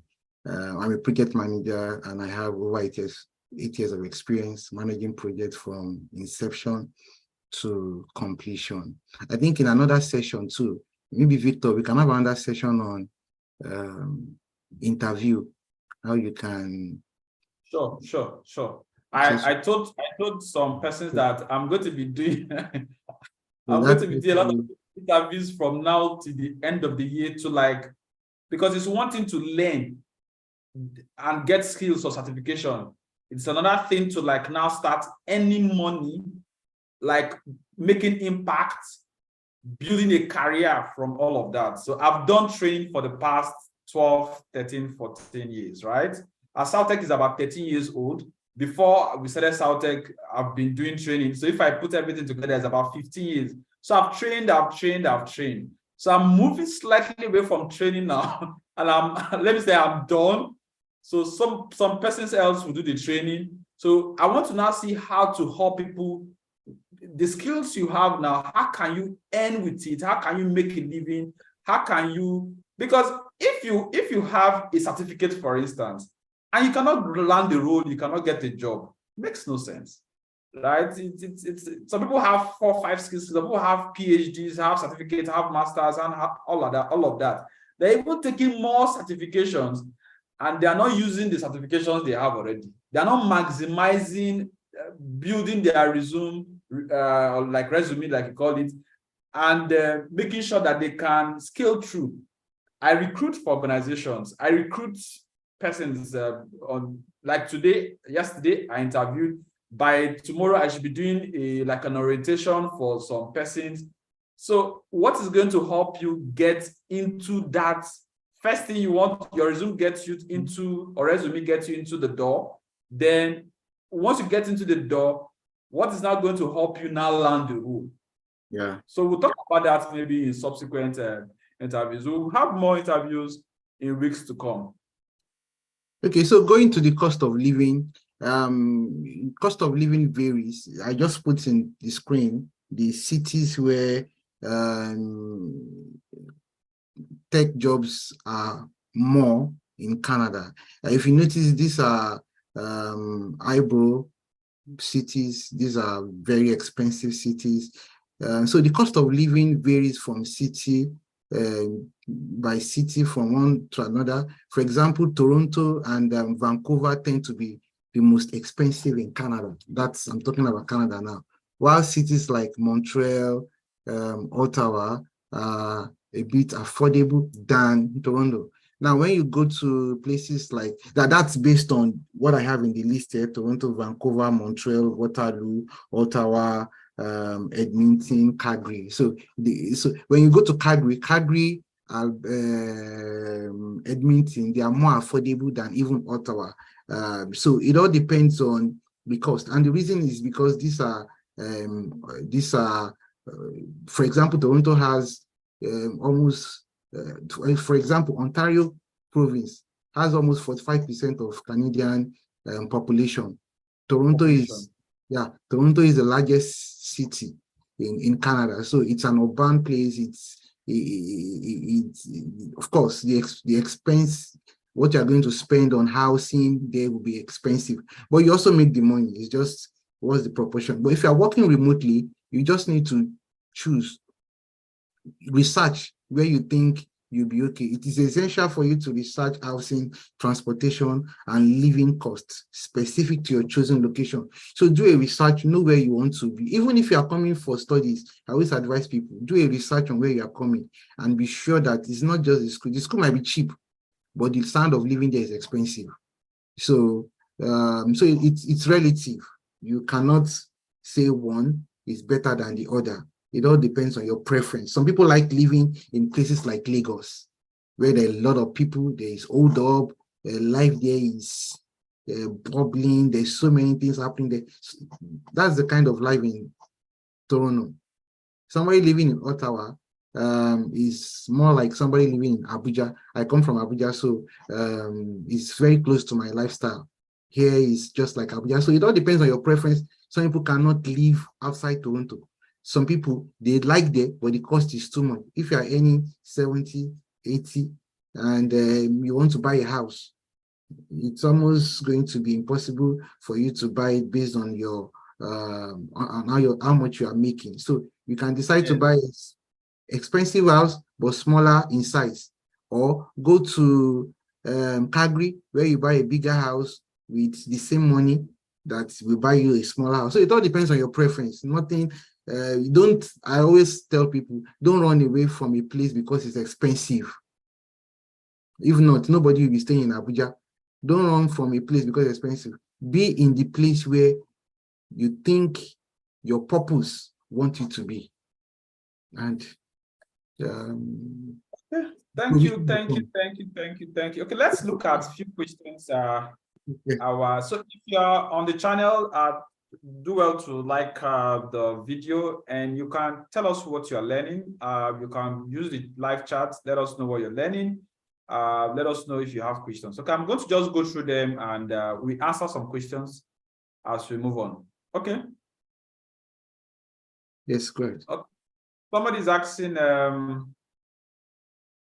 how is internet connection and speed for those remote work and people living in remote areas? So even today, to do this live, I think it's based on location. Is it asking based on those living in Nigeria or living?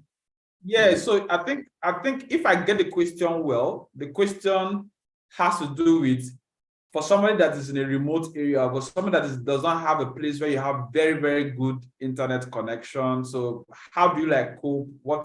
Of course, this question has to do with you knowing what is best for you, of course, and trying to see how to get the resources for the job. Because if you get a remote job and you're not available to do the stand-up meetings, or you're not available to do your reports, it's not, when you get this remote job, it's not just as easy as we all think. Remote, they will give you conditions. Even for us staying here in Canada, working remotely, there are conditions that must be met. Your environment, your background, you must have a place that is quiet. You cannot be in the meeting and somebody, a child will just come and say, daddy. Yeah, they can, they will laugh. Those Oyinbo people, they will laugh at you and say, oh, wow.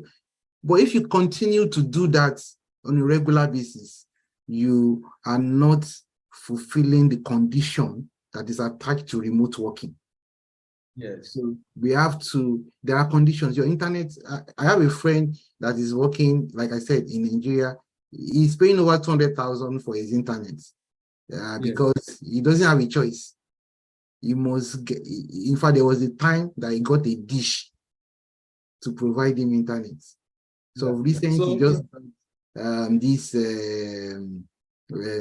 this new internet that they are doing, I can't remember the name again. So you just have to make sure that you have all the requirements for you to be able to work remotely. If not, you will lose your job. That's what will happen. You're not ready for remote work then. Yeah, you're not ready. Yeah, so internet is, in fact, internet is more like the primary condition. That's your office. Yeah. So before you now talk about your background, your environment, you cannot have something at your background that is not presentable. And you know, everything has meaning. Even if you want to put a color, it must have, you must make sure that it's not a color that has another meaning to the organization. So everything must be in the right perspective. Yeah, very, very. So it's just like if you're going to write exams. You know, some students want to write professional exams and they are saying, okay, can I write it home? So you have, most of these things have just basic standards, good internet connection, because that is not your office. So if that's going to be your office, then you must make sure that it's you can deliver your work. Okay, another question here. Somebody is saying, okay, thank you very much, Doctor. I'm not a doctor yet, so I hope to start my PhD very soon. So once I start, I think I spoke to my wife a few days ago. She has started hers, so it's left for me to start mine. So once I start mine, maybe I'll be going to Russia or coming to Canada to do my PhD. Okay, hope to meet you someday in Abuja. Yes, we have an Abuja office. We have an Owerri office also and a Lagos office that will be up in a few weeks. Okay, somebody's asking. Somebody's asking the question about interview. Attended to that. Okay, somebody said, okay, can the new WhatsApp group be dropped in a general group? Yes, I will do that so that you can get the slides. Okay, somebody's asking, is there any financial aid or loan to move to Canada and start repayment once the person starts working? Are there companies that offer this kind of package where they do like maybe study or work financing, such kind of thing? Does such kind of thing exist? And how legit can they be? And if you are researching, what should you be looking out for? Yes. Okay, firstly, before I answer that question, I want to talk about interview. Briefly on interview, when you are doing your interview, all you are trying to do is to market yourself and you are talking more about your achievements. Interviews here is scenario based. So you should be able to, before you enter the interview, you should have 4, 5, 6, 7 stories about what you have. So it's scenario based. They will ask you, forget about what is in your resume. They are asking you their problem based on your experience and how you have solved it from your own experience. So you must be able to provide answer based on your experience, and that is what we align to what they are going through. Because as somebody that wants to employ, they are employing you to solve a solution, to solve a problem. So they are employing you to bring a solution. So they are asking you the solution you want to bring. Have you done it before? How have you been able to do it in the places where you have worked before? So that is how interviews have been conducted here. Then for finance, I don't know of any, if you are not already in Canada, of any financial aid and support. If you are in Canada and you are a resident or you are a citizen or you have a work permit, there might be various programs for resident, for permanent resident. I know of so many programs that they can give you to even go to school or train. Then you start paying back after 6 months after working. So that's, so, you know, for resident, there's so many programs. But for people outside, because you don't have any stake inside, so I don't know why and how, or those kind of program. I don't think there's programs like that, but you can research. I heard about this program, Empower. It's not the Empower in Nigeria. I don't know, maybe it's Empower or Npower. I can't remember. That program is finance your academic, and when you finish school, you pay back. So you can research into that. And it's used both in US and Canada. So Empower, I can't remember. I've never used it, but I know. Okay, so once you remember, you can help us on the chat later as your time permits you. Because somebody is saying, okay, the website for the remote jobs is blurred. Please, can you post the clearer page on the platform for Operator? Sure. So we'll drop this slide on the WhatsApp group. Okay. Somebody says, okay, what can someone in accountancy, okay, CCTV operator, sorry, Victor, it is Npower, N for Nancy, Npower. Okay. Yeah, Npower. As one word. Yeah, as one word. Yeah, Npower. Okay. Okay, so the person that is asking about accountancy, CCTV. So CCTV is slightly about access control, security, then accounting. We've mentioned some very entry-level remote jobs you can be looking at for. We talked about Salesforce, those certifications and skill sets in those areas. We talked about Microsoft Dynamics. We talked about Jira. We talked about what we can also do is maybe at the end of the life, maybe by weekend, we can prepare some additional documentations and some of your questions, make them into an FAQ and provide those documents to you if you are in the WhatsApp group. So that will help us like tidy up everything together and just have it in one document. Like that accountants, QuickBook, you can look into QuickBook, you can look into Salesforce, Workday. Those are different ERP that you can learn. It's still more like an accounting tool, but now it's more of automating the accounting process. Okay, somebody says, okay, I'm coming from criminology into digital forensics. My major problem now is the strange jargons, mathematics. Now, the thing is that we have a tech switch career program that tends to help people from very, very, very basic, like the cybersecurity track has from basic IT, basic hardware. You cannot do digital forensics if you don't know what is inside, let's say, a computer, or what is inside a basic circuitry, right? You should understand basic, that you should have basic understanding of IT for web, whether you want to go into web forensics or whether you want to go into network forensics or email forensics or cloud forensics or whatever type of forensics. But just understand that in tech is a journey. So when you hear big words, don't get I don't understand what's happening. Just start your journey. It's a journey. Just start and things are always going to be clear. Okay, somebody said, can I be a cybersecurity analyst? If I want to add to that, Victor, yes. For somebody that has a criminology kind of, you can, like you said, digital forensic analyst, cybersecurity analyst, IT security analyst, information security officer. You can also link into data analyst and investigator. You can link into cybercrime investigator, law enforcement technology specialist, legal technology specialist, consultants. So these are things you can look into, but it's a journey. These things I'm mentioning is at the peak. So you need to go through the rank before you can become what I just mentioned now. Okay, good. Somebody asked, can I be a cybersecurity analyst or SOC analyst with just CompTIA S+ certification? Yes, CompTIA S+ certification is an entry-level certification. CompTIA S+, Cisco CyberOps, EC Council CEH, CISA, Certified Information Security Auditor. All of these are entry-level cybersecurity certification. I normally tell my students it's like saying Chrome, Firefox, Opera, what else again? Safari, Brave, just different browsers, all same thing, right? From different vendors. Now, what's the job of a SOC analyst?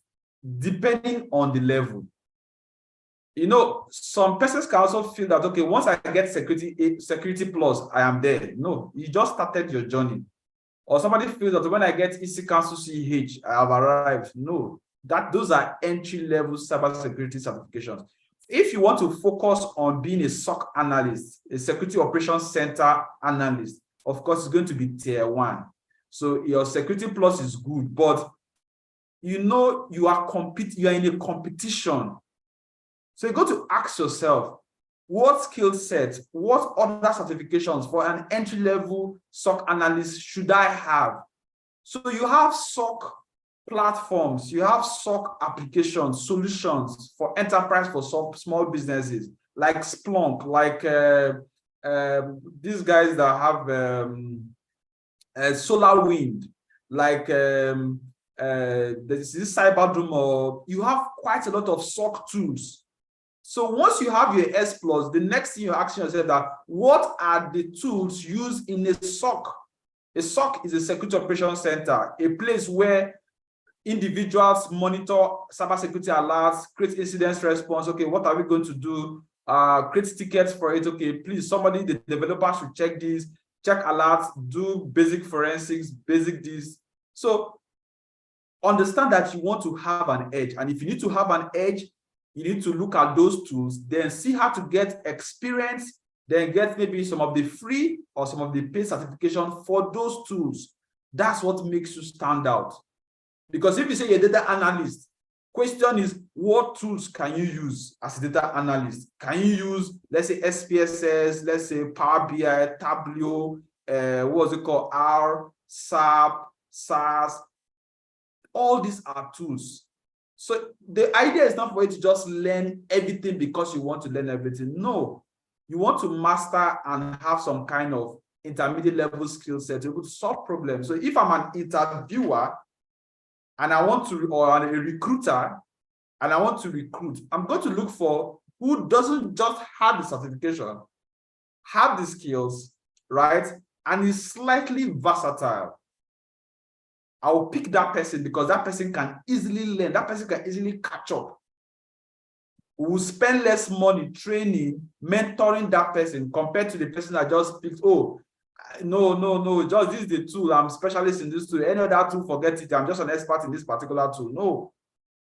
You need to be slightly, like he said, IT is, for instance, I have some certifications personally I'm going to write before December. And each of those certifications, there's a cost to it. Attend trainings to, like you said, attend boot camps online. My time does not permit me most of the time to attend physical boot camps. So I attend remote. I even have one from Google for some of their cloud solutions that's on my calendar. So you have to be that's what makes you unique. That's what makes you a professional. A professional is not somebody that just picks one item and say, expertise. No. So as you climb and move up your career, then you can now worry less about some of these things. So you just manage people, manage teams, do all of those kind of stuff. If I want to add to that too, for a security plus person, if you understand your security plus very well, because I have friends that are also like that, they know security plus very well. So they just went to learn these SOC tools. Like Splunk, so all you now need to look for is that if you are, which one is as in going into cybersecurity analysis, for example, now, which country are you looking at? Now, for every country, they have the tools that are more common. For example, like US use more of Splunk and QRadar, log reading. So when you look at that, in US, there is a lot of Splunk job. So from Security Plus, you can move to cybersecurity analyst. And I can assure you, if you go into Splunk, from what I know personally, you'll be making like $110,000, 100,000, 6 figures. So from there's a Splunk scholarship available. If you join the WhatsApp group, for those that are into cybersecurity, we'll drop the link for you so that you can get some of this. Splunk is a tool that is fast becoming the most common tool now in the SOC environment. So for Security Plus, you just move directly, go and do your Splunk, admin, Splunk power user. Also, Splunk Essential Security. It's enterprise security, sorry, Splunk enterprise security. I've done Splunk certifications. I have like 4 certifications in Splunk, not because I want to be a cybersecurity analyst, but from the perspective of project management. Yes. Splunk is a good tool that if your security knowledge, your Security Plus knowledge is strong, and you have a very good networking background, just move straight up to do Splunk. The training is a bit expensive. If you have a scholarship that you can go for, it's perfect, and you can get remote jobs. You can even get offers that would be ready to sponsor you if you're that very good. Okay, so we have quite a lot of questions. Okay, somebody's asking, okay, somebody's saying, nice job, Mr. Tope. So kudos. Somebody's asking,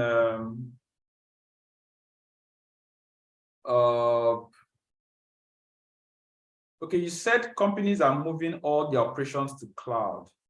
What about networking? Are they network switches moving to cloud? If yes, okay. So, Mr. Wells, okay, I think maybe it's your background. Now, cloud is just okay. Let me explain. Just 1 minute. You know, if you need to have your files, typically, normally you will have them in your maybe flash drive on your CD. It's with you physically that you have access to it.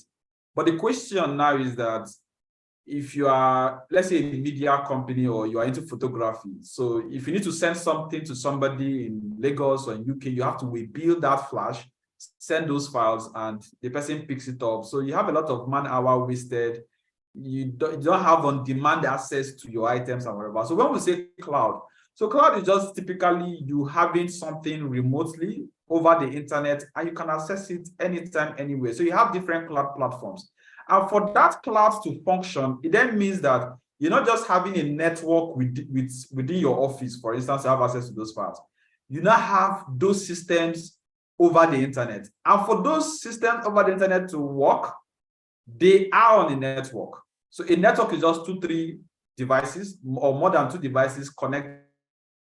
So when you say cloud, you mean multiple systems over the internet connected to share resources. So that's what you call cloud computing, right? So that's a very layman, easier way for you to understand. So you cannot be talking about cloud computing if you don't understand basic hardware, basic network. So like I said, it's a journey. So companies now, instead of having their files in their server, in their rack and whatever, they just go to AWS, file storage, S3 buckets, upload their stuff there. Churches, industries, small businesses is far cheaper than using conventional systems to have some certifications in AWS. So, or is it Azure by Microsoft, or is it GCP? I'm trying to get some additional certifications in Google Cloud platform. So that's a brief about that. So you need to get some more skill set in someone's also asking what is cloud. I just explained that.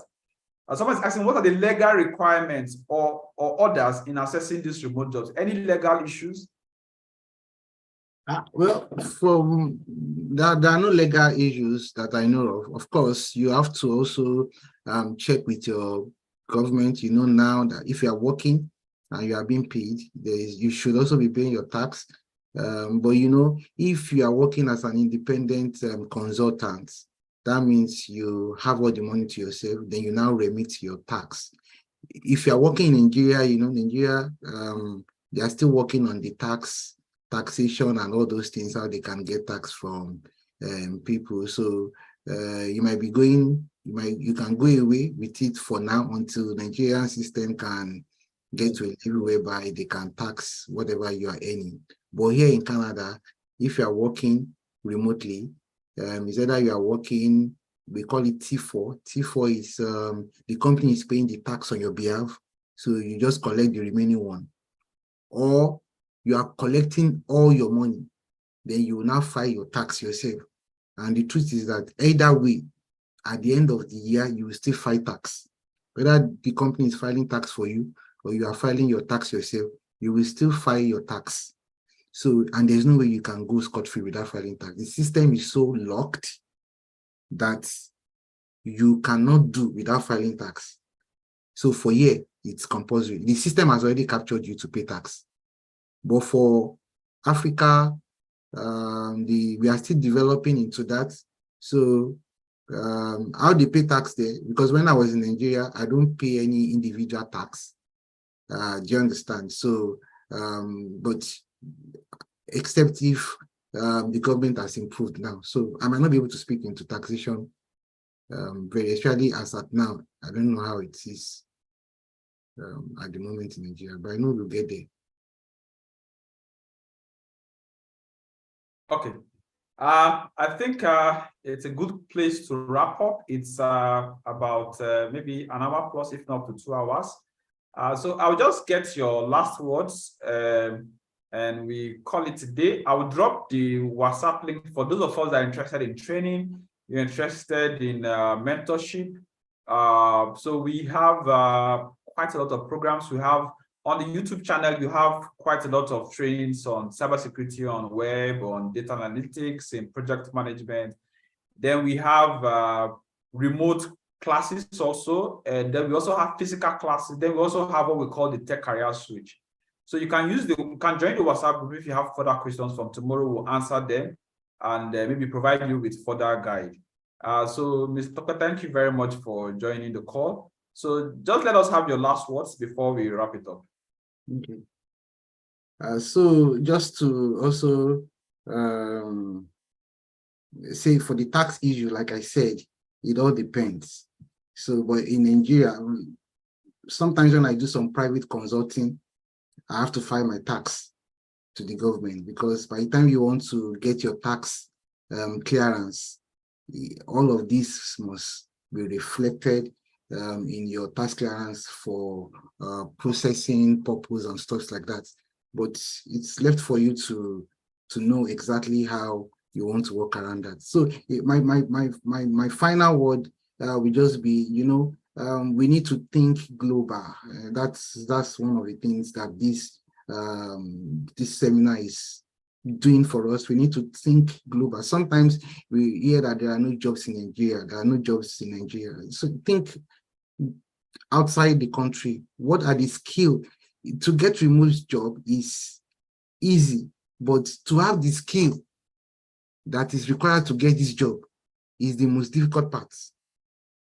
So that's what I want to conclude by saying, look at the area you want to go into, then start building your capacity, start building your skill in that line. Because the same job you are looking for, now hear this everybody, the same job you are looking for remotely, there are a lot of people inside the same country that are looking for that same job.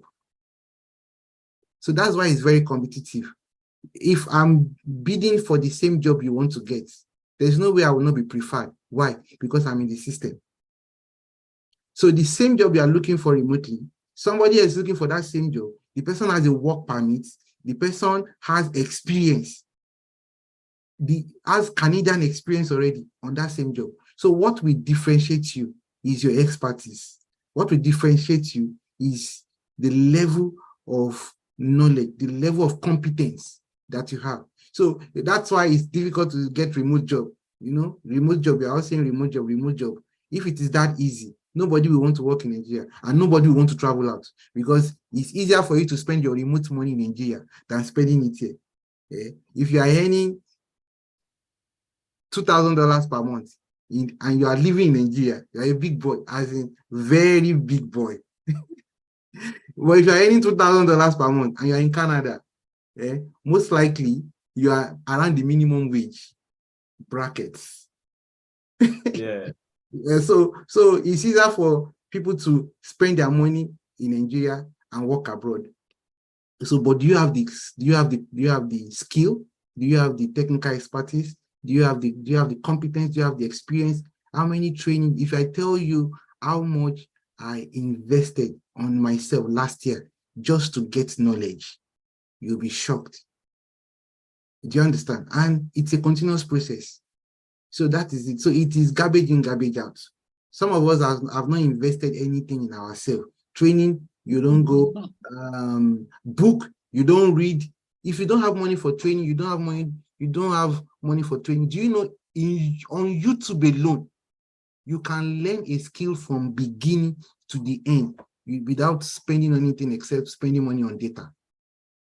Do you understand? And you now use bootcamp to complement all these ethical training. So there are so many ways you can learn now, with or without money. So let's try and leverage on all these areas and trust God to do his part. We still talk about the divine part.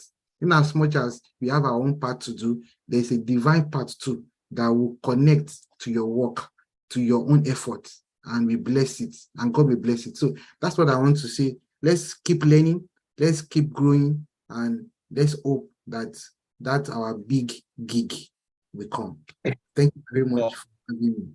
Thank you so much. You can switch back to your very first slide as I wrap up. Okay. Let me see if there's anything I've missed. Thank you everyone for joining. Like in subsequent live chats, like he was mentioning about Nigeria, I used to have former staff, I think he's in the UK now. He worked with us for like a year plus. Now told me he wanted to start up something. I gave him all of the support. He started, worked for like 2-3 years. Then he's now running his master's. I think it's part of my list. Sometime in the next 3, 4, 5 weeks, I'm going to interview him. He shared me a story when you were talking about having money in Nigeria and it being so sufficient because of the cost of living compared to having that money. He said there's one of his accounts he had, because he was doing remote job even here in Nigeria, and he was having those money just come in. Then his other side hustles that he was doing, that's what was giving him, he was able to live with that. So that account only receives money, $2,000, $3,000, $2,000, $3,000, $4,000 every month into that amount. And the bank had to call him. EFCC, all of these guys and whatever. What's happening? Is it a Yahoo or is it a fraudster? This money doesn't go out. The money just comes in. What's happening?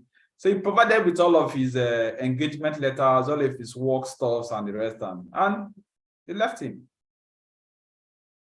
It will be much easier from here.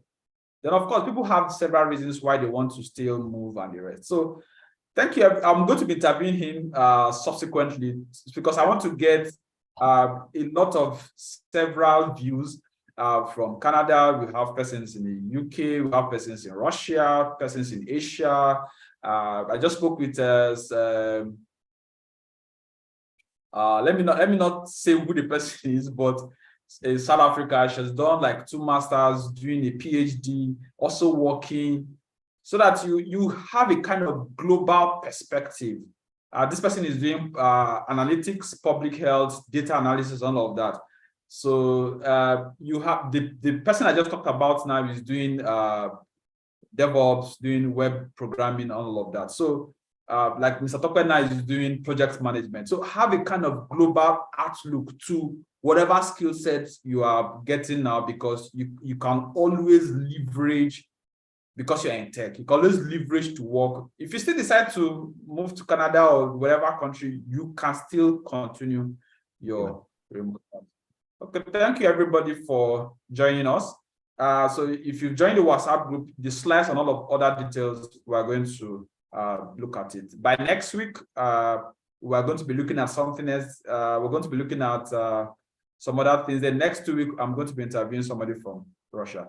Thank you very much. You can see your last words on the chat as you leave. You can tell us know what you've learned and what you hope to learn. Maybe one will do a subsequent chat with Mr. Tope, let's say in the next 3-4 weeks. So we'll allow like 2-3 minutes for that outro before we end the session.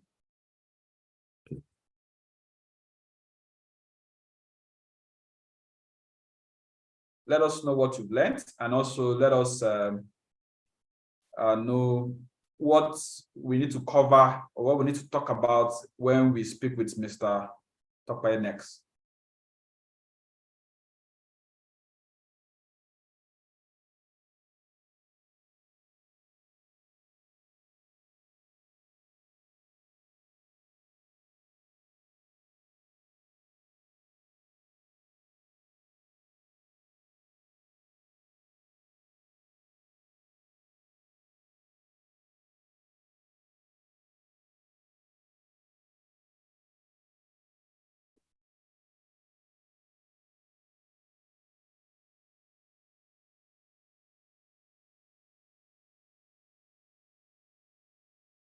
Somebody was asking, do you think passion is an important factor when upskilling, or maybe the opportunities has alighted?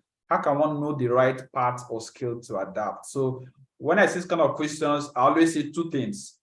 How do I know what I should do? Right? 2-3 things. First thing I can say is, yes, passion is very important, but passion is not enough. I know persons that say, okay, money. Yes, money is good, but money is not enough.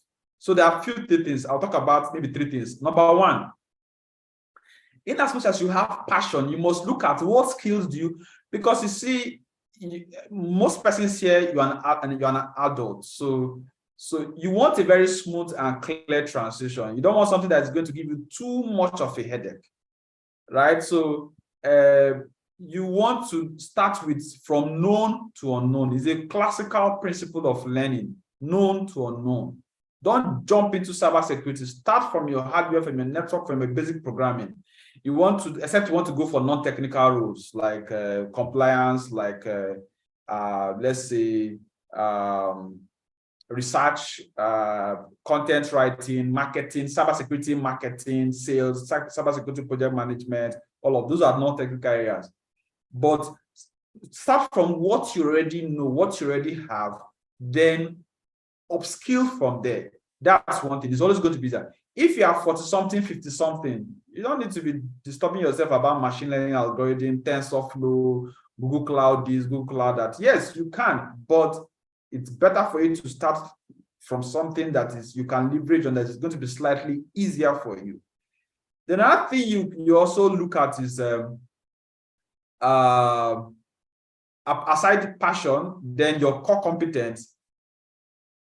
What do you want in life? What is like your goal? What is like your intent? What is like your purpose? Even if it is difficult, looking at your background, the question is your purpose, your passion. You can combine that with your commitment to make sure that now happens. Because if you're looking at, yes, it's difficult, the question is that can you commit to it? If you can commit to it, why not?